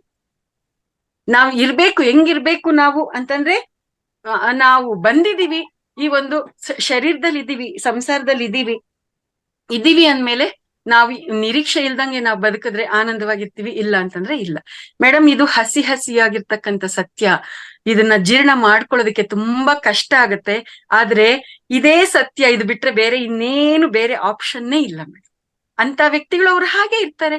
ಇವಾಗ ಮುಳ್ಳಿದೆ, ಹೂವಿದೆ, ಕಲ್ಲಿದೆ. ಮುಳ್ಳೇನಾದ್ರೂ ಕೂಡನು ಅದು ನನ್ಗೆ ಚುಚ್ಚಬಾರ್ದು ಅಂತ ನಾನು ಅನ್ಕೊಂಡ್ರೆ ಅದು ಕರೆಕ್ಟ್ ಆಗತ್ತಾ? ಇಲ್ಲ ತಾನೆ? ಮುಳ್ಳಿನ ಗುಣನೇ ಚುಚ್ಚು ಅಂತ ತಾನೆ. ಸೊ ಆ ಮುಳ್ಳು ಇದೆ, ಆ ಮುಳ್ಳನ್ನ ನಾನು ಯಾವ ರೀತಿಯಾಗಿ ಬಳಸ್ಕೋಬಹುದು, ಆ ರೀತಿಯಾಗಿ ನಾನು ಅದನ್ನ ದೃಷ್ಟಿಕೋನವನ್ನ ಬದಲಾಯಿಸ್ಕೋಬಹುದು. ಮುಳ್ಳು ನನಗೆ ಚುಚ್ಚೋ ಹಾಗೆ ಮಾಡ್ಕೊಂಡ್ರು ನಂದೇ ಜವಾಬ್ದಾರಿ, ಚುಚ್ಚದಂಗೆ ನಾನ್ ಮಾಡ್ಕೊಂಡ್ರು ಅದು ನಂದೇ ಜವಾಬ್ದಾರಿ. ಮುಳ್ಳನ್ನೆಲ್ಲ ತಗೊಂಡು ನನ್ನ ಮನೆ ಸುತ್ತಲೂ ಯಾವುದೇ ದನಕರು ಏನು ಬಂದು ನನ್ ಕಾಂಪೌಂಡ್ ಅಲ್ಲಿ ಹಾಕಿರೋ ಗಿಡಗಳನ್ನ ಮೇಯ್ದೇ ಇರೋ ರೀತಿಯಲ್ಲಿ ನಾನು ಅದನ್ನ ಫೆನ್ಸ್ ತರ ನಾನು ಹಾಕೋತೀನಿ ಅಂತಂದ್ರೆ ಅದು ನನ್ನ ಬುದ್ಧಿವಂತಿಕೆ.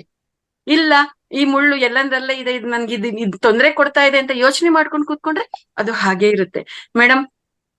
ಪ್ರಾಕ್ಟಿಕಲ್ ಲೈಫ್ ಅಲ್ಲಿ ಈ ರೀತಿಯಾಗಿರುವಂತದ್ದು ಬರ್ತಾ ಇರುತ್ತೆ. ಈ ಎಮೋಷನ್ಸ್ ನಾವು ದಾಟೋದಿಕ್ಕೋಸ್ಕರನೇ ಎಷ್ಟೋ ಜನ್ಮಗಳು ತಗೊಂಡ್ ಬರ್ತಾ ಇರ್ತೀವಿ ಮೇಡಮ್. ಈಗ ಆ ಎಮೋಷನ್ಸ್ ದಾಟೋದಿಕ್ ಬೇಕಾಗಿರುವಂತ ಜ್ಞಾನ, ಶಕ್ತಿ ಎಲ್ಲ ಕೂಡ ಇಂಥ ಪ್ಲಾಟ್ಫಾರ್ಮ್ಸ್ ಅಲ್ಲಿ ನಮ್ಗೆ ಸಿಗ್ತಾ ಇರುತ್ತೆ. ಅದನ್ನ ನಾವು ಹಿಡ್ಕೋಬೇಕು, ಅದಕ್ಕೆ ಅನುಗುಣವಾಗಿ ನಾವು ತಯಾರಾಗ್ಬೇಕು. ಇದನ್ನ ಅಂತ ಹಿಂಗ್ ಓದ್ಬಿಟ್ಟು ನಾವು ನಮ್ಮ ಪಾಡಿಗೆ ನಾವು ಹ್ಯಾಪಿಯಾಗಿರೋದನ್ನ ಕಲಿಬೇಕು. ನಾನ್ ಇಂಪಾರ್ಟೆಂಟ್, ನಾನ್ ಬದುಕಿರೋ ಅಷ್ಟು ದಿನ ಆರೋಗ್ಯವಾಗಿರ್ಬೇಕು, ಹ್ಯಾಪಿಯಾಗಿರ್ಬೇಕು. ನನ್ನ ಗಂಡನ ಹಣೆ ಬರಕ ಅವರೇ ಹೊಣೆ, ನನ್ನ ಮಕ್ಕಳು ಅವ್ರ ಜೀವನಕ್ಕೆ ಅವ್ರ ಹಣೆ ಬರಕ ಅವರೇ ಹೊಣೆ, ನಾನಲ್ಲ.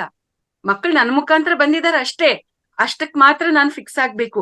ಅವ್ರಿಗೆ ಕರ್ತವ್ಯ ಪ್ರಜ್ಞೆಯಿಂದ, ಜವಾಬ್ದಾರಿಯಿಂದ ನಾನು ಎಷ್ಟ್ ಮಾಡ್ಬೇಕೋ ಅಷ್ಟ್ ಮಾಡ್ಬೇಕಷ್ಟೇ.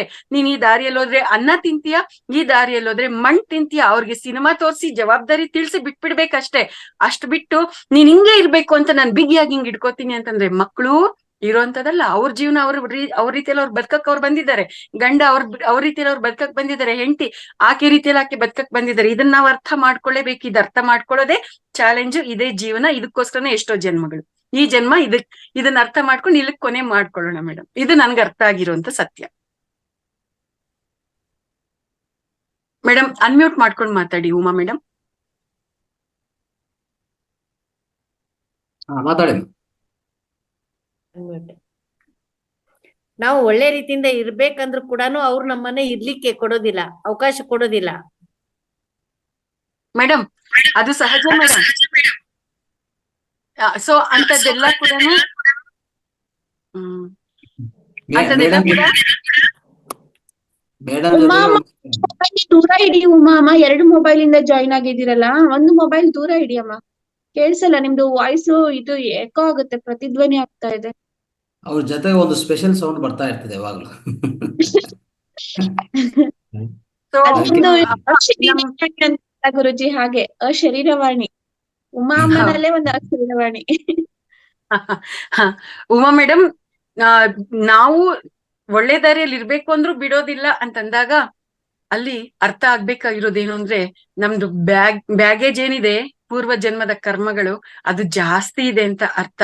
ಸೊ ಅಂತ ಸಮಯದಲ್ಲಿ ಮೌನ ಅನ್ನೋದು ತುಂಬಾ ಒಳ್ಳೆ ಔಷಧಿಯಾಗಿ ಕೆಲಸ ಮಾಡುತ್ತೆ. ಮತ್ತೆ ಹೆಚ್ಚು ಹೆಚ್ಚು ಸಾಧನೆ ಮಾಡ್ಬೇಕಾಗತ್ತೆ ಮೇಡಮ್. ಯಾಕೆಂದ್ರೆ ಇದೆಲ್ಲ ಪ್ರಾಕ್ಟಿಕಲ್ ಆಗಿ ನನ್ಗೂ ಕೂಡ ಎಕ್ಸ್ಪೀರಿಯನ್ಸ್ ಇರೋದ್ರಿಂದ ನಾನು ಇಷ್ಟು ಗಟ್ ಫೀಲಿಂಗ್ ಇಂದ ಹೇಳೋದಕ್ಕೆ ಸಾಧ್ಯ ಆಗ್ತಾ ಇದೆ. ಮೌನ ಅಂಡ್ ಸಾಧನೆ ಅಂಡ್ ಸೇವೆ, ಇದು ತುಂಬಾ ನಮ್ಮನ್ನ ಕಾಪಾಡ್ಕೊಂಡ್ ಬರುತ್ತೆ, ನಮ್ಮನ್ನ ಅಪ್ಲಿಫ್ಟ್ ಮಾಡ್ಕೊಂಡ್ ಬರುತ್ತೆ ಮೇಡಮ್. ಇದನ್ ಬಿಟ್ಟು ನಾವ್ ಏನ್ ಮಾತಾಡಿದ್ರು ಕೂಡ ಏನು ಪ್ರಯೋಜನ ಇಲ್ಲ madam. Yes, thank you madam, thank you. Okay, thank you Uma ಅಮ್ಮ. ಅವರು ಒಬ್ರು ಟೀಚರು ಮೇಡಮ್, ಅದಕ್ಕೋಸ್ಕರ ಅವ್ರದ್ದು ಸ್ವಲ್ಪ ಎಲ್ಲ ಡಿಫ್ರೆಂಟ್ ಆಗಿರುತ್ತೆ, ಕ್ವಶನ್ಸ್ ಸಹ, ಆನ್ಸರ್ಸ್ ಸಹ ಹಾಗೇನೆ. ಅವರು ಸೀನಿಯರ್ ಟೀಚರು, ನಮ್ಮ ಒಂದು ಈ ಕ್ಲಾಸ್ ಅಲ್ಲಿ ಅವ್ರ ಒಂಥರ ಅಟ್ರಾಕ್ಟಿವ್, ತುಂಬಾನೇ ಆಕ್ಟಿವ್ ಮತ್ತು ಅಟ್ರಾಕ್ಟಿವ್ ಅಂತಾನೆ ಹೇಳ್ಬೋದು madam. Okay, thank you madam, thank you so much. ಇನ್ನೊಬ್ರು ಕೊನೆಯ ಪ್ರಶ್ನೆ ಮೇಡಮ್, ಲಕ್ಷ್ಮೀಕಾಂತಮ್ಮ. ಅಮ್ಮ ಮಾತಾಡಿ ಅಮ್ಮ. ಎಲ್ಲರಿಗೂ ನನ್ನ ನಮಸ್ಕಾರಗಳು. ಎಲ್ಲರಿಗೂ ಕೇಳಿಸುತ್ತಾ ದೀಪಾ? ಕೇಳಿಸುತ್ತೆ ಅಮ್ಮ, ಮಾತಾಡಿ. ಕೇಳ್ಸುತ್ತೆ. ಎಲ್ಲರಿಗೂ ನನ್ನ ನಮಸ್ಕಾರಗಳು.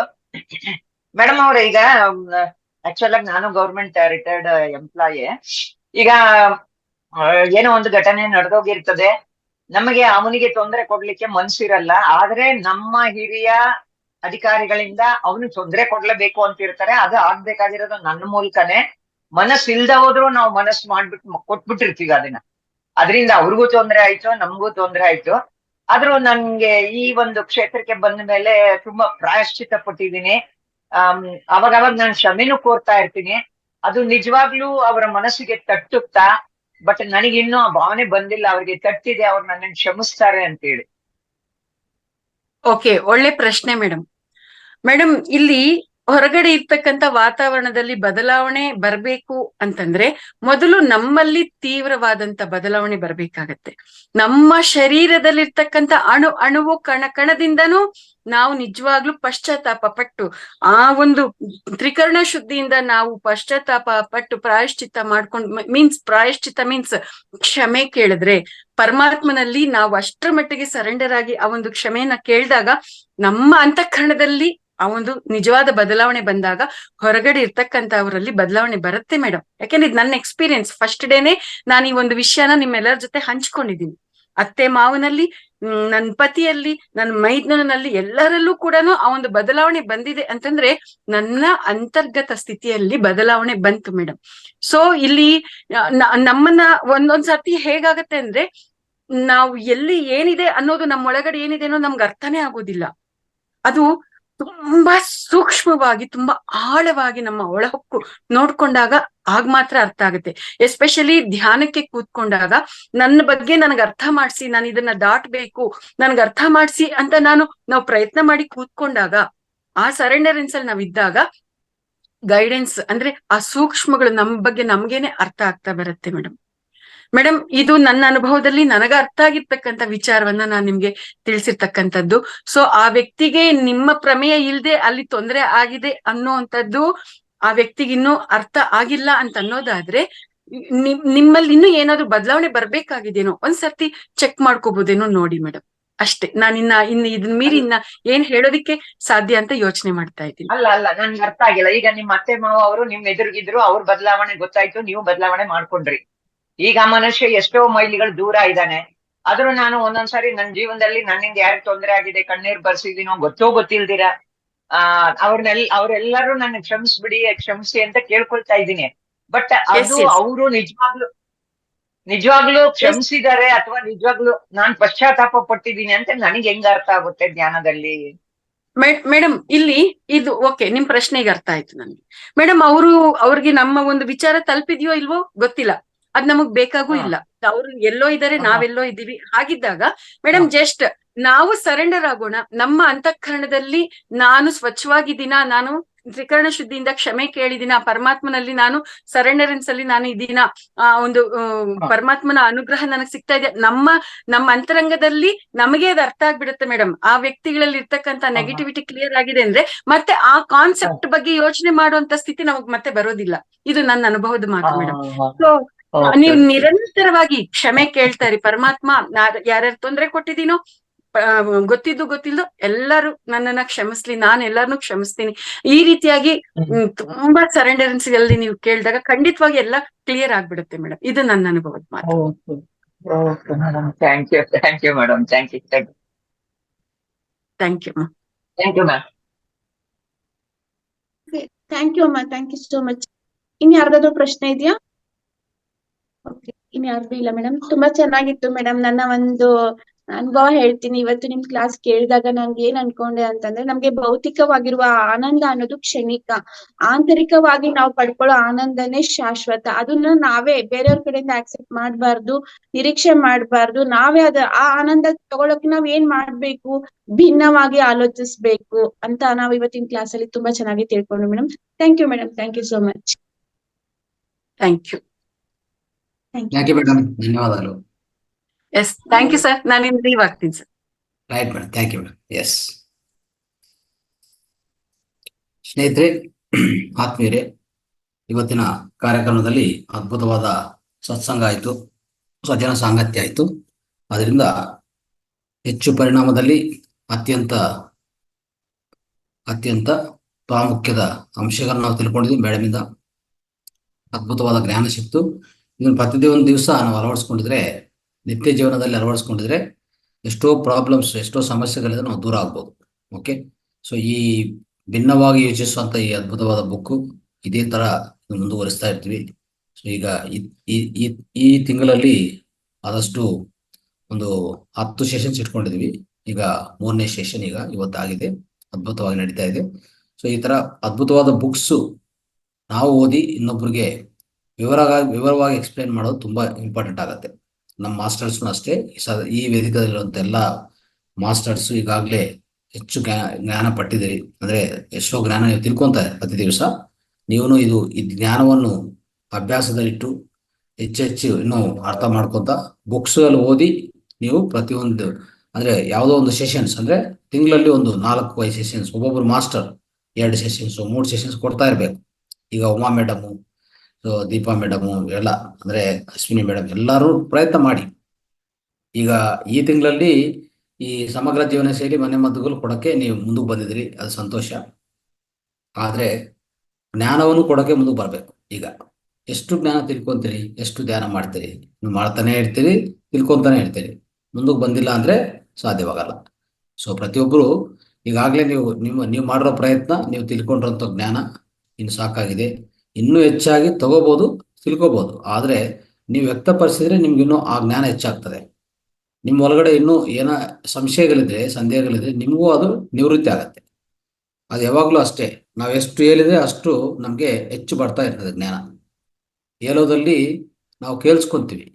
ನಾವು ಹೇಳೋದು ಒಂದೇ ಅಲ್ಲ, ಅಷ್ಟು ಮೊದಲನೇ ವ್ಯಕ್ತಿ ಯಾರು ಹೇಳುವಾಗ ಕೇಳಿಸ್ಕೊಳ್ಳೋದು ಯಾರು? ಮೊದಲನೇ ವ್ಯಕ್ತಿ ನೀವೇ. ನೀವು ಹೇಳುವಾಗ ನೀವೇ ಫಸ್ಟ್ ಕೇಳಿಸ್ಕೊಳ್ಳೋದು, ಆಮೇಲೆ ಇನ್ನು ನಿಮ್ಮ ಮುಂದೆ ಕೂತಿರೋರು ಎಲ್ಲ ಕೇಳಿಸ್ಕೊತಾ ಇರ್ತಾರೆ ಅಲ್ವಾ? ನೀವು ಮೊದಲನೇದಾಗಿ ನೀವು ಕೇಳಿಸ್ಕೊಳ್ಳುವಾಗ ನೀವು ಖಂಡಿತವಾಗಿ ನೀವು ಹೇಳಿರೋದೆಲ್ಲ ನಿಮ್ಗೆ ಅರ್ಥ ಆಗ್ತಾ ಇರ್ತದೆ. ಏನು ಹೇಳಿದ್ರಿ, ಏನೋ ನಿಮಗೆ ಅದರಲ್ಲಿ ನಿಮ್ಗೆ ಸ್ವಲ್ಪ ಡೌಟ್ಸ್ ಬರ್ಬೋದು, ನಿಮಗೆ ಡೌಟ್ಸ್ ಬರ್ಬೋದು. ಆ ಡೌಟ್ಸನ್ನು ಮತ್ತೆ ನೀವು ಕ್ಲಾರಿಫೈ ಮಾಡ್ಕೊತೀರಿ ಕ್ಲಾಸ್ ಆದಮೇಲೆ. ಆವಾಗ ನಿಮ್ಮ ಜ್ಞಾನ ಹೆಚ್ಚಾಗ್ತಾ ಹೋಗ್ತದೆ. ದಯವಿಟ್ಟು ಅರ್ಥ ಮಾಡ್ಕೊಳ್ಳಿ, ಈ ಆಧ್ಯಾತ್ಮಿಕ ಜ್ಞಾನವನ್ನು ನೀವು ಹಂಚೋದು ಮುಂದಕ್ಕೆ ಬನ್ನಿ ಅಂತ ನಾನು ಮತ್ತೆ ಒಂದ್ಸರಿ ವಿನಂತಿ ಮಾಡ್ತಾ ಇದ್ದೀನಿ, ರಿಕ್ವೆಸ್ಟ್ ಮಾಡ್ತಾ ಇದ್ದೀನಿ. ದಯವಿಟ್ಟು ಇನ್ನು ಹೆಚ್ಚು ಕಾಲ ತಗೊಂಡು ಹೋಗ್ಬಿಡಿ. ಈ ತಿಂಗಳು ಅಂದರೆ ಈ ಆಗಸ್ಟ್ ಆದರೆ ಸೆಪ್ಟೆಂಬರಿಂದ ಶುರು ಮಾಡಬೇಕು. ಎಷ್ಟು ಮಾಸ್ಟರ್ಸ್ ಮುಂದೆ ಬರ್ತಾರೋ ಅವ್ರಿಗೆಲ್ಲ ಒಂದೊಂದು ಸೆಷನಲ್ಲಿ ಒಂದು ಅರ್ಧ ಗಂಟೆ ತಗೊಳ್ಳಿ ಮೊದಲನೇದಾಗಿ, ಆಮೇಲೆ 10-15 ನಿಮಿಷ ಪ್ರಶ್ನೆಗಳು ಇಟ್ಕೊಳ್ಳಿ, ಪರವಾಗಿಲ್ಲ. ನೀವು ಮುಂದೆ ಬರಬೇಕು. ಸ್ವಲ್ಪ ಆ ಧೈರ್ಯದಿಂದ, ಆ ನಂಬಿಕೆಯಿಂದ, ಆತ್ಮವಿಶ್ವಾಸದಿಂದ ಮುಂದಕ್ಕೆ ಬನ್ನಿ. ಎಲ್ಲ ತಾನಂತ ಅದೇ ಆಗ್ತದೆ. ನೀವು ಹೇಳೋದು ಒಂದೇ ಅಲ್ಲ, ನಿಮಗೆ ಹಾಸ್ಟೆಲ್ ಮಾಸ್ಟರ್ ಸಪೋರ್ಟ್ ಕೊಡ್ತಾರೆ. ಬ್ರಹ್ಮರ್ಷಿ ಪತ್ರಿ ಸರ್ ಅವರು ಚೈತನ್ಯ ನಿಮ್ಗೆ ಒಂದಾಗ್ತದೆ, ನಿಮ್ ಜೊತೆಗೆ ಇರ್ತದೆ ಅವ್ರ ಚೈತನ್ಯ ನೀವು ಹೇಳುವಾಗ. ಯಾವುದು ಸ್ವಲ್ಪ ತಪ್ಪುಗಳು ಆಗಿದ್ರು, ಸಣ್ಣ ಸಣ್ಣ ತಪ್ಪು ಆದ್ರೂ ಏನು ತೊಂದರೆ ಇಲ್ಲ, ಸರಿಪಡಿಸ್ಕೋಬಹುದು. ಆದ್ರೆ ನಿಮ್ಗೇನಾಗತ್ತೆ, ವಿಶ್ವ ಚೈತನ್ಯ ಎಲ್ಲಾ ಮಾಸ್ಟರ್ಸ್ ನಿಮ್ ಜೊತೆಗೆ ಇರ್ತಾರೆ ಅದು ಹೇಳುವಾಗ, ಈ ಜ್ಞಾನ ಹೇಳುವಾಗ ಅರ್ಥ ಮಾಡ್ಕೊಳ್ಳಿ. ಓಕೆ, ಏನು ತೊಂದರೆ ಆಗಲ್ಲ. ದಯವಿಟ್ಟು ಧೈರ್ಯದಿಂದ ನೀವು ಒಂದು ಹೆಜ್ಜೆ ಮುಂದಕ್ಕಿಡಿ. ಇನ್ನು 10 ಸ್ಟೆಪ್ಸು ವಿಶ್ವ ತಗೊಂತದೆ, ಯೂನಿವರ್ಸ್ ತಗೊಂತದೆ ಅಷ್ಟೇ. ನಮ್ಮಿಂದ ಏಲ್ಸ್ಬೇಕಂತ ಯಾವಾಗಲೂ ಸಿದ್ಧವಾಗಿರುತ್ತೆ ಯೂನಿವರ್ಸ್, ವಿಶ್ವ. ಸೊ ದಯವಿಟ್ಟು ಅರ್ಥ ಮಾಡ್ಕೊಂಡು ಮುಂದಕ್ಕೆ ಬರ್ತೀರಂತ ನಾವು ಭಾವಿಸ್ತಾ ಇದೀವಿ ಸ್ನೇಹಿತರೆ. ರೈಟ್. ಸೊ ಇಂದಿನ ಕಾರ್ಯಕ್ರಮದಲ್ಲಿ ಮುಂದಿನ ಅಂಶ ಸ್ನೇಹಿತರೆ, ಸಮಗ್ರ ಜೀವನ ಶೈಲಿ ಮತ್ತೆ ಮನೆಮದ್ದುಗಳು. ಸಮಗ್ರ ಜೀವನ ಶೈಲಿಯಲ್ಲಿ ಪ್ರತಿಯೊಂದು ದಿವಸ ಅದ್ಭುತವಾದ ವಿಷಯಗಳನ್ನ ತಿಳ್ಕೊತಾ ಬಂದಿದ್ವಿ. ಇವತ್ತಿನ ಒಂದು ಅದ್ಭುತವಾದ ಪ್ರಕ್ರಿಯೆ ಈಗಾಗಲೇ ಇದು ಹೇಳ್ಕೊಟ್ಟಿದ್ವಿ, ತಿಳಿಸ್ಕೊಟ್ಟಿದ್ವಿ ಜ್ಞಾನ. ಇದು ಅಗ್ನಿಹೋತ್ರ ಪ್ರಕ್ರಿಯೆ ಸ್ನೇಹಿತರೆ. ಅಗ್ನಿಹೋತ್ರ ಪ್ರಕ್ರಿಯೆ ಎಷ್ಟು ಜನ ಮಾಡ್ತಾ ಇದ್ರು ಸ್ವಲ್ಪ ಮೆಸೇಜ್ ಟೈಪ್ ಮಾಡಿ, ಇಲ್ಲಾಂದ್ರೆ ಕೈ ಎತ್ತಿ. ಮನೆಯಲ್ಲಿ ಅಗ್ನಿಹೋತ್ರ ಯಾರ್ಯಾರು ಮಾಡ್ತಾ ಇದ್ದಾರೆ? ನಾವು ಈಗಾಗಲೇ ಹೇಳ್ಕೊಟ್ಟಿರುವಂತ ಪದ್ಧತಿಯಲ್ಲಿ ಪ್ರತಿದಿನ ಇಲ್ಲ ಆದಷ್ಟು ಮ್ಯಾಕ್ಸಿಮಮ್ ಒಂದು ವಾರದಲ್ಲಿ ಇಷ್ಟು ದಿನ ಮಾಡ್ತಾ ಇದ್ವಿ, ಇಷ್ಟು ದಿನಗಳು ನಾವು ಆಚರಿಸ್ತಾ ಇದ್ದಂತ ಅಂತ ಮಾಸ್ಟರ್ಸು ದಯವಿಟ್ಟು ಕೈ ಎತ್ತಿ, ಇಲ್ಲಾಂದ್ರೆ ಮೆಸೇಜ್ ಟೈಪ್ ಮಾಡಿ. ನಿಮ್ಮ ಅನುಭವಗಳು ಒಂದು 2-3 ಹೇಳ್ಬೇಕಾಗತ್ತೆ. ಯಾಕಂದ್ರೆ ಇಲ್ಲಿ ಹೊಸ ಮಾಸ್ಟರ್ ಜಾಯ್ನ್ ಆಗಿರ್ತಾರೆ, ಹಳೆ ಮಾಸ್ಟರ್ಸು ಅಳವಡಿಸ್ಕೊಂಡಿಲ್ಲ. ಅವ್ರಿಗೆ ಉತ್ಪ್ರೇರಕವಾಗಿ ಅವ್ರಿಗೆ ಒಂದು ಬೆಂಬಲಿತ ಇರ್ಬೇಕಂದ್ರೆ ನಾವು ಹೇಳ್ಕೊಳ್ಬೇಕಾಗತ್ತೆ. ರೈಟ್. ಹ್ಯಾಂಡ್ ರೈಸ್ ಮಾಡಿ, ಇಲ್ಲಾಂದ್ರೆ ಮೆಸೇಜ್ ಟೈಪ್ ಮಾಡಿ.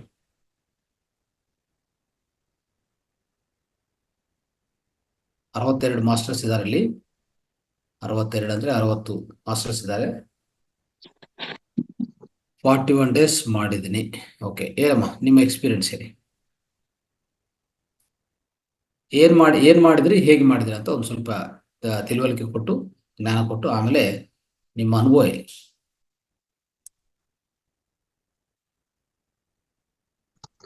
ಓಕೆ ಗುರುಜಿ, ಅಗ್ನಿಹೋತ್ರದ ಒಂದು ಕಿಟ್ ಸಿಗುತ್ತೆ. ಅಗ್ನಿಹೋತ್ರ ಕಿಟ್ ಅನ್ನ ತಗೊಂಡ್ ಬಂದ್ಬಿಟ್ಟು ಅದ್ರಲ್ಲಿ ಶುದ್ಧವಾದ ಹಸುವಿನ ಸಗಣಿಯನ್ನ ತಗೊಂಡು, ಆಮೇಲೆ ಅದ್ರಲ್ಲಿ ಅಕ್ಕಿ ಪುಡಿ ಆಗದೆ ಇರೋಂತು ಹೋಲ್ ಅಕ್ಕಿ ಅಂತ ಹೇಳ್ತಾರಲ್ಲ, ಹೋಲ್ ಅಕ್ಕಿಯನ್ನ ಇಟ್ಕೊಂಡು 41 ಡೇಸ್ ಮಾಡಿರೋದು ಗುರುಜಿ. ಹೇಗೆ ಅಂತ ಅಂದ್ರೆ, ದಿನಾಲು ಬೆಳಗ್ಗೆ ಸೂರ್ಯೋದಯಕ್ಕಿಂತ ಮುಂಚೆ ಅಂದ್ರೆ 5:50, 5:55, ಆಮೇಲೆ ಸಾಯಂಕಾಲ ಸೂರ್ಯ ಅಸ್ತ ಆಗೋದ್ರ ಒಳಗಡೆನೆ 6 ಗಂಟೆ ಒಳಗಡೆನೆ ಇದು ಒಂದು ಮಾಡಿದ್ರೆ ತುಂಬಾನೇ ಒಂದು ಶಕ್ತಿ ಸಿಗುತ್ತೆ, ವಿಶ್ವದ ಒಂದು ಶಕ್ತಿ ತುಂಬಾನೇ ಸಿಗುತ್ತೆ.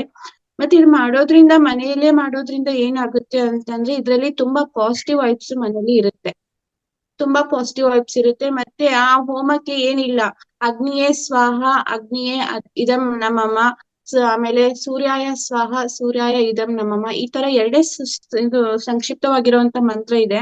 ಇದನ್ನ ನಾವು ಹೇಳ್ಕೊಂಡು ಬೆಳಗ್ಗೆ ಮತ್ತೆ ಸಾಯಂಕಾಲ ಮಾಡೋದ್ರಿಂದ ನಮ್ಮ ಸುತ್ತಮುತ್ತಲಿನ ವಾತಾವರಣ ತುಂಬಾನೇ ಚೆನ್ನಾಗಿರುತ್ತೆ, ಮತ್ತೆ ಪಾಸಿಟಿವ್ ವೈಬ್ಸ್ ಬರುತ್ತೆ. ಅಲ್ಲಿ ಯಾವುದೇ ರೀತಿಯ ನೆಗೆಟಿವ್ ಎನರ್ಜಿ ಇರೋದಿಲ್ಲ. ಮತ್ತೆ ಆ ಒಂದು ಬೂದಿಯನ್ನ ದಿನಾಲು ನಾವು ನೀರಲ್ಲಿ ಹಾಕೊಂಡು ಕುಡಿಯೋದ್ರಿಂದ ತುಂಬಾ ಶಕ್ತಿಯುತವಾಗಿರುತ್ತೆ, ಮತ್ತೆ ತುಂಬಾ ಎನರ್ಜೆಟಿಕ್ ಆಗಿರುತ್ತೆ. ಹಾಗೇನೆ ಅದನ್ನ ಗಿಡಗಳಿಗೆ ಹಾಕಿದ್ರು ಸಹ, ಉಳಿದಿರುವಂತಹ ಗೊಬ್ಬರವನ್ನ ಗಿಡದಲ್ಲಿ ಹಾಕೋದ್ರಿಂದನೂ ಸಹ ಗಿಡಗಳು ಸಹ ತುಂಬಾ ಚೆನ್ನಾಗಿ ಬೆಳೆಯುತ್ತೆ. ಇದಕ್ಕೆ ಒಂದು ಭೂಪಾಲಲ್ಲಿ ಆಗಿರುವಂತಹ ಉದಾಹರಣೆಯನ್ನೇ ನಮ್ಮ ಗುರುಜಿ ಒಂದು ಕ್ಲಾಸ್ ಅಲ್ಲಿ ಕೊಟ್ಟಿದ್ರು. ಅದನ್ನ ನಾನು ಮೈಂಡ್ ಅಲ್ಲಿ ಇಟ್ಕೊಂಡ್ ಮಾಡಿದ್ದೆ. ಯಾವ ಮನೇಲಿ ಇದನ್ನ ಮಾಡ್ತಾರಲ್ಲ, ಇದರಲ್ಲಿ ಓಕೆ, ಸ್ವಲ್ಪ ಜ್ಞಾನದೊಂದು ನೀವು ಮಾಡಿರುವಾಗ ನಿಮ್ಮ ಅನುಭವ ಏನು, ಮತ್ತೆ ಆ ಬೂದಿ ಇದೆಲ್ಲ ಆಶ್ ಬಂದಿದೆಲ್ಲ, ಅದನ್ನು ನೀವೇನ್ ಮಾಡಿದ್ರಿ ಅದು ಸ್ವಲ್ಪ ಹೇಳಿ. ಓಕೆ ಗುರುಜಿ, ನಾನ್ ಮಾಡಿದ್ಮೇಲೆ ನಂಗೆ ಏನ್ ಅನಿಸ್ತು ಅಂದ್ರೆ, ನಾನು ಡೈಲಿ ಯೂಸ್ ಮಾಡ್ತಾ ಇದ್ದೆ. ಒಂದ್ ಸ್ವಲ್ಪ ವಾಟರ್ ಅಲ್ಲಿ ಹಾಕೊಂಡು ನಾನು ಅದನ್ನ ಡೈಲಿ ಕುಡಿತಾ ಇದ್ದೆ. ಆಮೇಲೆ ಅದು ಸ್ವಲ್ಪ ಜಾಸ್ತಿ ಏನಾದ್ರು ದಿನ ಸ್ವಲ್ಪ ಜಾಸ್ತಿ ಅದು ಯಾಶ್ ಆಗ್ತಾ ಇತ್ತಲ್ಲ, ಪೌಡರ್ ಬೂದಿ, ಅದನ್ನ ನಾನು ಏನ್ ಮಾಡ್ತಾ ಇದ್ದೆ, ಯಾವ್ಯಾವ ಗಿಡಗಳು ಸ್ವಲ್ಪ ಡಲ್ ಆಗಿದ್ವಲ್ಲ ಅದಕ್ಕೆ ಗಿಡಗಳಿಗೆ ಹಾಕಿದೆ. ಅದು ಗಿಡಗಳು ಹಾಕಿದ್ಮೇಲೆ ಅದು ಚೆನ್ನಾಗಿ ಚಿಗುರ್ತು. ಆ ತರ ಹೇಳಿಕ್ ಇಷ್ಟಪಟ್ಟೆ. ಅದ್ ಮಾಡೋದ್ರಿಂದ ನಮ್ ಸರೌಂಡಿಂಗ್, ನಮ್ದು ಸುತ್ತಮುತ್ತಲಿ ಇರುವಂತ ಒಂದು ಪರಿಸರ ಶುದ್ಧವಾಗಿರುತ್ತೆ ಅಂತ ನಾನು ಹೇಳಿಕ್ ಇಷ್ಟಪಡ್ತೀನಿ ಗುರುಜಿ. ಓಕೆ, ಥ್ಯಾಂಕ್ ಯು ಗುರುಜಿ. Very good. Next Ranganath sir. ಹೇಳಿಮ್ಮ. ಸರ್, ಅಗ್ನಿಹೋತ್ರದ ಬಗ್ಗೆ ನೀವು ಕೇಳ್ತಾ ಇದ್ದಿದ್ದು ತುಂಬಾ ಖುಷಿ ಆಯ್ತು. ಯಾಕೆಂದ್ರೆ ಒಂದು ಸ್ಟೇಜ್ ಅಲ್ಲಿ ನಾನು ಕೂಡ ಅಗ್ನಿಹೋತ್ರ ಮಾಡಿದ್ದೆ ಸರ್. ಒಳ್ಳೆ ಅನುಭವಗಳಾಗಿದೆ. ಅದನ್ನ ಹಂಚ್ಕೋಬೋದಾ sir? Yes madam, yes madam. Yes friends, ಒಂದು ಸಂದರ್ಭದಲ್ಲಿ ನಾನು ಅಂದ್ರೆ ಪ್ರಾರಂಭದಲ್ಲಿ ಧ್ಯಾನಕ್ಕೆ ಬರೋದಕ್ಕೆ ಪ್ರಾರಂಭದಲ್ಲಿ ಅಗ್ನಿಹೋತ್ರ ಅನ್ನುವಂಥದ್ದು ನಾನು ಕೂಡ ಮಾಡ್ತಾ ಇದ್ದೆ. ಅದು ಪ್ರಾಕ್ಟಿಕಲ್ ಎಕ್ಸ್ಪೀರಿಯನ್ಸ್ ನನಗೆ ಸಿಕ್ಕಿರೋದು ನಿಮ್ಮೆಲ್ಲರ ಜೊತೆ ಹಂಚ್ಕೋಬೇಕು ಅಂತ ಅನ್ನೋದಾದ್ರೆ, ಒಂದು ಸಂದರ್ಭದಲ್ಲಿ ಅದು ಮಳೆಗಾಲ ಆಗಿತ್ತು. ಬಟ್ಟೆಗಳೆಲ್ಲ ತುಂಬಾ ನೆಂದೋಗ್ಬಿಟ್ಟು ಅದು ಸ್ಮೆಲ್ ಬರ್ತಾ ಇತ್ತು ಬಟ್ಟೆಗಳು. ಆ ಒಂದು ಮೊಮೆಂಟ್ ಅಲ್ಲಿ ನಾನು ಆ ಬಟ್ಟೆಗಳು ನೆಂದೋಗಿದೆಯಲ್ಲ, ಮತ್ತೆ ಮಳೆ ಬರ್ತಾ ಇದೆಯಲ್ಲ ಅಂತ ಅಂದ್ಬಿಟ್ಟು ಒಳಗಡೆ ತಂದು ಹಾಕಿದ್ರೆ ಸ್ಮೆಲ್ ಬರ್ತಾ ಇತ್ತು. ಅವಾಗ ನಾನು ಆ ಅಗ್ನಿಹೋತ್ರ ನಂಗೆ ಪರಿಚಯ ಆಗಿತ್ತು. ನಾನು ಅಗ್ನಿಹೋತ್ರ ಮಾಡಿದೆ. ಆ ಒಂದು ಅಗ್ನಿಹೋತ್ರ ಮಾಡಿದಾಗ ಅದರಿಂದ ಹೊರಹೊಮ್ಮಿದಂತ ಅನಿಲ ಇದೆ ಅಲ್ವಾ, ಅದು ಎಷ್ಟು ಪವರ್ಫುಲ್ ಆಗಿರುತ್ತೆ ಅಂತಂದ್ರೆ, ಆ ಬಟ್ಟೆಗಳಲ್ಲಿ ಕೆಟ್ಟ ಸ್ಮೆಲ್ ಬರ್ತಾ ಇತ್ತಲ್ಲ, ಕೆಟ್ಟ ಸ್ಮೆಲ್ ಎಲ್ಲ ಕಂಪ್ಲೀಟ್ ಆಗಿ ಮಾಯ ಆಗ್ಬಿಟ್ಟು. ಇದು ಅಗ್ನಿಹೋತ್ರಕ್ಕೆ ಎಷ್ಟು ಪವರ್ ಇದೆ ಅನ್ನೋದು ನನಗ್ ಪ್ರಾಕ್ಟಿಕಲ್ ಆಗಿ ಎಕ್ಸ್ಪೀರಿಯನ್ಸ್ ಸಿಕ್ಕಿದ್ದು.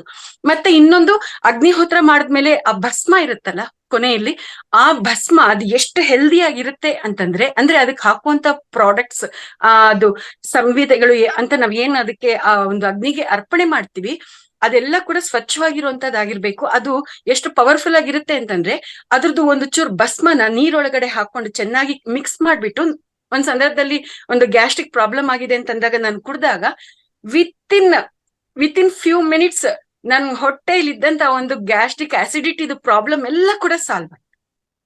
ಈ ರೇಂಜ್ ಅಲ್ಲಿ ನನಗೆ ಅಗ್ನಿಹೋತ್ರದ ಒಂದು ಪವರ್ ಹೆಂಗಿರುತ್ತೆ ಅನ್ನೋದು ನನಗೆ ಅರ್ಥ ಆಗಿತ್ತು. ಹಾಗಾಗಿ ಅಗ್ನಿಹೋತ್ರ ಅಂತಂದ್ರೆ ಅದು ನಮ್ಮ ಪರಿಸರವನ್ನ ಸ್ವಚ್ಛ ಮಾಡುತ್ತೆ, ನೋ ಡೌಟ್ ಅಬೌಟ್ ಇಟ್. ಅದರ ಒಂದು ಭಸ್ಮವನ್ನ ನಾವು ತಗೊಳ್ಳೋದ್ರಿಂದ ನಮ್ಮ ಆರೋಗ್ಯ ಕೂಡ ಇಂಪ್ರೂವ್ ಆಗುತ್ತೆ. ಅದಕ್ಕೆ ಸಂಬಂಧಪಟ್ಟಂಗೆ ರಿಸರ್ಚ್ ಮಾಡಿರುವಂತದ್ದು ನಾನೆಲ್ಲ ಅದ್ರ ಬಗ್ಗೆ ಆಳವಾಗಿ ತಿಳ್ಕೊಂಡಾಗ ಗೊತ್ತಾಯ್ತು. ಕ್ಯಾನ್ಸರ್ ಪೇಷಂಟ್ಸ್ ಯಾರಿರ್ತಾರೆ, ಏನು ಯಾವ ಔಷಧಿನೂ ಕೆಲಸ ಮಾಡಲ್ಲ ಅಂದಾಗ ಈ ಅಗ್ನಿಹೋತ್ರದ ಭಸ್ಮ ಇರುತ್ತಲ್ಲ, ಅದನ್ನ ಅವ್ರಿಗೆ ಕ್ಯಾಪ್ಸೂಲ್ಸ್ ಅಲ್ಲಿ ಇಟ್ಬಿಟ್ಟು ಅವ್ರಿಗೆ ನುಂಗಿಸಿದಾಗ ಎಷ್ಟೋ ಜನಕ್ಕೆ ಆ ಒಂದು ಕ್ಯಾನ್ಸರ್ ಕಾಯಿಲೆ ಅನ್ನೋದು ಕೂಡ ವಾಸಿಯಾಗಿದೆ. ಅಷ್ಟು ಅದ್ಭುತವಾಗಿ ಅದು ಕೆಲಸ ಮಾಡಿರುವಂತದ್ದು. ಈ ರೀತಿಯಾಗಿ ತುಂಬಾ ಅದ್ಭುತವಾಗಿರುತ್ತೆ ಮಾಸ್ಟರ್ಸ್ ಅಗ್ನಿಹೋತ್ರ ಅನ್ನುವಂಥದ್ದು. ಪರಿಸರ ಸ್ವಚ್ಛತೆಗೆ, ವೈಯಕ್ತಿಕ ಆರೋಗ್ಯಕ್ಕೆ, ಎಲ್ಲದಕ್ಕೂ ಕೂಡ ಅದು ಅದ್ಭುತವಾಗಿರುತ್ತೆ. ಅದ್ರ ಜೊತೆಗೆ ಧ್ಯಾನ ಅನ್ನುವಂಥದ್ದು ಅಲ್ಲಿ ನಾವು ಸೇರ್ಸ್ಕೊಂಡಾಗ ಆನಂದವೇ ಆನಂದ. Yes, thank you Ranganath sir. ಈ ವಿಷಯನ ನಿಮ್ಮೆಲ್ಲ ಜೊತೆ ಹಂಚ್ಕೋಬೇಕು ಅಂತ ಮತ್ತೆ ನಾನು ಈ ಒಂದು ರೂಮ್ಗೆ ನಾನು ಬಂದು ಕೂತ್ಕೊಂಡ್ಬಿಟ್ಟೆ ಸರ್. ಥ್ಯಾಂಕ್ ಯು ಅವಕಾಶ ಕೊಟ್ಟಿದ್ದಕ್ಕೆ. So much. ಅದ್ಭುತವಾದ ಮೆಸೇಜ್, ಅಂದ್ರೆ ನಿಮ್ಮ ಅನುಭವ ಹಂಚ್ಕೊಂಡಿದ್ದಕ್ಕೂ ತುಂಬಾ ಸಂತೋಷ ಆಗ್ತದೆ. ಥ್ಯಾಂಕ್ ಯು ಮೇಡಮ್, ಧನ್ಯವಾದ.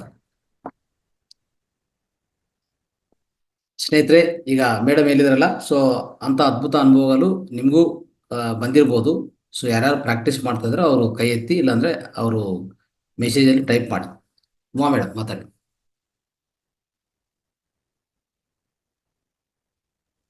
ಇದು ಅಗ್ನಿಹೋತ್ರದ ಬಗ್ಗೆ ಈಗ ದೀಪಾ ಮೇಡಮ್ ಅವ್ರು ಹೇಳಿದ್ರಲ್ಲ, ಇದು ಕೂಡ ಅನುಭವನೇ. ನಾವು ಮೊದ್ಲಿನಿಂದಲೂ ಕೂಡ ನಮ್ಮ ಮನೆಯಲ್ಲಿ ಅಗ್ನಿಹೋತ್ರ ಮಾಡ್ತಾನೆ ಇರ್ತೀವಿ. ಮನೇಲಿ ಏನ್ ಮಾಡ್ತಿದ್ವಿ ಅಂದ್ರೆ, ಮೊದಲು ನಾವು ಯಾವುದೇ ತರದ್ ಮಾತ್ರೆಗಳನ್ನ ತೆಗೆದುಕೊಳ್ತಾ ಇರ್ಲಿಲ್ಲ. ಇಲ್ಲೇ ಇಲ್ಲ, ಮಾತ್ರೆದ ಅನುಭವ ಇಲ್ಲೇ ಇಲ್ಲ ನಮ್ಗೆ. ಜ್ವರ ಬರ್ಲಿ, ಮೈಕೈ ನೋವಾಗ್ಲಿ, ವಾಂತಿ ಭೇದಿ ಆಗ್ಲಿ, ಏನೇ ಆಗ್ಲಿ, ಅದನ್ನ ಏನ್ ಮಾಡ್ತಿದ್ವಿ ಅಂದ್ರೆ, ನಮ್ಮ ತಂದೆ ನಮ್ಗೆ ಉಗುರು ಬಿಸಿ ನೀರು, ಆ ಉಗುರು ಬಿಸಿ ನೀರಿನಲ್ಲಿ ಈ ಭಸ್ಮವನ್ನ ಮಿಕ್ಸ್ ಮಾಡಿ ಕೊಡ್ತಾ ಇದ್ರು. ಅದಾಗಿದ್ದ ಒಂದು ಅರ್ಧ ತಾಸಿಗೆ ಒಂಥರ ಹೊಟ್ಟೆಯಲ್ಲಿ ಏನೋ ತಳಮಳ ಆಗ್ತೈತಿ, ಆ ನಂತರ ಸಮಾಧಾನವಾಗ್ತಾ ಇತ್ತು ಈ ರೀತಿಯಿಂದ. ಆಮೇಲೆ ಮೇಡಮ್ ಅವ್ರು ಹೇಳಿದ್ರು, ಈ ಬಟ್ಟೆಗಳ ಈ ಕಾಂಪ್ಯಾಕ್ಟ್ ಬಂದಿದೆ. ಮೊದಲು ನಾವೇನ್ ಮಾಡ್ತೀವಿ ಅಂದ್ರ, ಬಟ್ಟೆಗಳ ಮೇಲೆ ಈ ಭಸ್ಮವನ್ನ ಈ ರೀತಿಯಿಂದ ಚಿಮ್ಕಿಸ್ತಾ ಇದ್ವಿ. ಅದರಿಂದ ಕೂಡ ಸ್ಮೆಲ್ ಕೂಡ ಯಾವುದೇ ರೀತಿ ಸ್ಮೆಲ್ ಬರ್ತಾ ಇರ್ಲಿಲ್ಲ. ಆಮೇಲೆ ಇನ್ನೊಂದು ಏನ್ ಮಾಡ್ತಿದ್ವಿ ಅಂದ್ರೆ, ಈಗ ಸೀಕಿಕಾಯಿ ಪೌಡರು, ಆಮೇಲೆ ಚಿಕ್ ಶಾಂಪೂ ಅಂತ ಬಂದಿದೆ. ಅವಾಗ ಏನ್ ಮಾಡ್ತಾ ಇದ್ರು ಅಂದ್ರೆ, ನಮ್ಮ ತಾಯಿ ನಮ್ಗೆ ಒಂದ್ ಸ್ವಲ್ಪ ಆ ಭಸ್ಮ ಮತ್ತು ಹುಣಸೆ ಹಣ್ಣು, ಬೆಲ್ಲ ಮಿಕ್ಸ್ ಮಾಡಿ ತಲೆಗೆಲ್ಲ ಲೇಪನ ಮಾಡ್ತಾ ಇದ್ರು. ಲೇಪನ ಮಾಡಿ ಒಂದ್ 10 ನಿಮಿಷ ಬಿಟ್ಬಿಡ್ತಾ ಇದ್ರು. ನಾವು ತಲೆ ಸ್ನಾನ ಮಾಡ್ಬೇಕಾದ್ರೆ ಅದನ್ನ ಯೂಸ್ ಮಾಡ್ತಾ ಇದ್ವಿ. ಆಮೇಲೆ ಮನೆಯಲ್ಲಿರುವಂತಹ ಎಲ್ಲ ಗಿಡಗಳಿಗೆ ಕೂಡ ಅದನ್ನ ಹೊರಗಡೆ ಚೆಲ್ಲೋದಕ್ಕಿಂತ ಗಿಡಗಳೇ ಹಾಕೋದ್ರಿಂದ ಅದ್ ಗಿಡಗಳು ಕೂಡ ಚಿಗುರುತ್ತವೆ, ಒಳ್ಳೆ ರೀತಿಯಿಂದ ಬರ್ತವೆ. ಆಮೇಲೆ ತಾವು ಹೇಳಿದ್ರೆ ಕೊತ್ತಂಬರಿ ಸೊಪ್ಪು, ಕರಿಬೇವು ಸೊಪ್ಪು, ಮೆಂತ್ಯ ಸೊಪ್ಪಿಗೆ ಕೂಡ ಮನೆಯಲ್ಲೇ ಮಡಿಗಳನ್ನ ಮಾಡ್ಕೊಂಡಿದ್ವಿ ನಾವು. ಸ್ವಲ್ಪ ಹೊರಗಡೆ ಮನೆಯಲ್ಲಿ ಜಾಗ ಇತ್ತು, ಹಾಗಾಗಿ ತುಳಸಿ, ಕೊತ್ತಂಬರಿ ಸೊಪ್ಪು ಇದಕ್ಕೆಲ್ಲ ಕೂಡ ನಾವು ಬೇರೆ ಏನು ಯಾವುದೇ ರೀತಿಯಿಂದ ಸ್ವಲ್ಪ ಸೆಗಣಿ ಮತ್ತು ಈ ಭಸ್ಮವನ್ನ ಎರಡು ಮಿಕ್ಸ್ ಮಾಡಿ ಆ ಗಿಡಗಳಿಗೆಲ್ಲ ಹಾಕ್ತಾ ಇದ್ವಿ. ಅದು ಕೂಡ ಅದ್ಭುತವಾಗಿ ಎತ್ತರವಾಗಿ 4-5 ಇಂಚಿನಷ್ಟು ಬೆಳೀತಾ ಇದ್ವು. ಅಷ್ಟು ಆರೋಗ್ಯಕರವಾಗಿತ್ತು. ಅದನ್ನ ಉಪಯೋಗ ಮಾಡ್ತಾ ಇದ್ವಿ ನಾವು. ಈಗಲೂ ಕೂಡ ನಮ್ಮ ಮನೆಯಲ್ಲಿ ಅಗ್ನಿಹೋತ್ರ ಇದೆ. ಅಗ್ನಿಹೋತ್ರ ಮಾಡೋದನ್ನ ನಾವು ಬಿಟ್ಟಿಲ್ಲ. ಅದನ್ನ ಏನ್ ಮಾಡ್ತೀವಿ ಅಂದ್ರೆ ಯಾರು ಕೇಳಿದ್ರು ಕೂಡ ಅದನ್ನ ಬಂದ್ ಕೇಳ್ತಿರ್ತಾರೆ. ಅಮ್ಮ ಅವ್ರೆ ಅಪ್ಪ ಅವ್ರೆ ಆ ಭಸ್ಮ ಕೊಡ್ರಿ, ಅದು ವಿಭೂತಿ ಕೊಡ್ರಿ ಅಂತ ಕೇಳ್ತಾರೆ.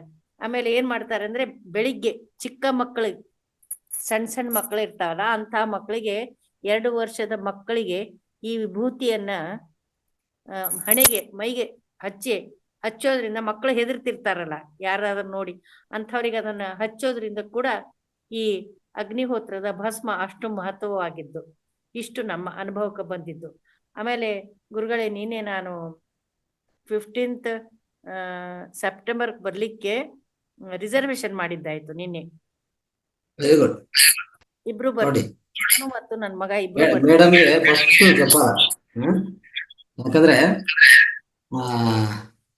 ನಮ್ಮ ಸೀನಿಯರ್ ಮೋಸ್ಟ್ ಮೇಡಮ್ ಅವ್ರು ಎಷ್ಟು ಯುವಕರು ಅಂತ ಹೇಳ್ಬೇಕಂದ್ರೆ ನಾವೆಲ್ಲರೂ ಇನ್ನೂ ಯೋಚನೆ ಮಾಡ್ತಾ ಇದ್ವಿ, ಹೋಗ್ಬೇಕಾ, ಹೋಗಿದ್ರೆ ಏನ್ ಬರುತ್ತೆ ಅಲ್ಲಿ, ಏನಾದ್ರು ಲಾಭ ಬರುತ್ತಾ ನೋಡೋಣ ರೀ. ಆ ಟೈಮಲ್ಲಿ ಟೈಮ್ ಇದ್ರೆ ಹೋಗೋಣ, ಇಲ್ಲಾಂದ್ರೆ ಮತ್ತೆ ಇನ್ನೊಂದ್ಸರಿ ನೋಡೋಣ. ನೋಡಿದ್ರಾ ಮೇಡಮ್ ನೋಡಿ ಎಲ್ಲ ನಾವು ಕಲಿಬೇಕು. ಅಂದ್ರೆ ಅವರು ನಮ್ಗೆಲ್ಲರಿಗೂ ಒಂಥರ ಮಾದರಿ ಅಲ್ವಾ. ಈಗಲೇ ಬುಕ್ ಮಾಡಿದಂದ್ರೆ ಅವ್ರ ಸಂಕಲ್ಪ ಹೇಗಿದೆ ಅಂತ ಒಂದ್ಸಲ ಅರ್ಥ ಮಾಡ್ಕೊಳ್ಳಿ. ಅವ್ರ ಸಂಕಲ್ಪ ಏನಿದೆ, ದೃಢ ನಿಶ್ಚಯತೆ ಏನಿದೆ. ಅದಕ್ಕೆ ಅವ್ರಿಗೆ ಜೋರಾಗಿ ಚಪ್ಪಾಳೆ ವೇದಿಕೆಯಲ್ಲಿ. ರೈಟ್ ಸ್ನೇಹಿತರೆ, ವಿಡಿಯೋಗಳು ಆನ್ ಮಾಡ್ಕೊಳ್ಳಿ ದಯವಿಟ್ಟು ವಿಡಿಯೋಗಳು ಆನ್ ಮಾಡ್ಕೊಳ್ಳಿ ಎಲ್ಲರೂ. ರೈಟ್. ಸೊ ಉಮಾ ಮೇಡಮ್ ತಮಗೆ ಧನ್ಯವಾದಗಳು. ಈ ಅಗ್ನಿಹೋತ್ರ ನಿಮ್ಮ ಅನುಭವಗಳು ಹೇಳಿದಕ್ಕೂ ತುಂಬ ಧನ್ಯವಾದಗಳು. ಮತ್ತೆ ನೀವು ಸೆಪ್ಟೆಂಬರ್ 15 ನಮ್ಮ ಸಮಗ್ರ ಸ್ವಾಸ್ಥ್ಯ ಪ್ರತ್ಯಕ್ಷ ಕಾರ್ಯಕ್ರಮಕ್ಕೆ ನೀವು ಆಗಮಿಸಿದಕ್ಕೂ, ಮತ್ತೆ ನೀವು ನಿರ್ಣಯ ಮಾಡಿ ಸಂಕಲ್ಪ ಮಾಡಿ ನೀವು ಅದಕ್ಕೂ ಆಯ್ಕೆ ಮಾಡ್ಕೊಂಡಿದ್ದಕ್ಕೂ ತಮಗೆ ಮತ್ತೊಂದು ಸರಿ ಧನ್ಯವಾದ. Thank you.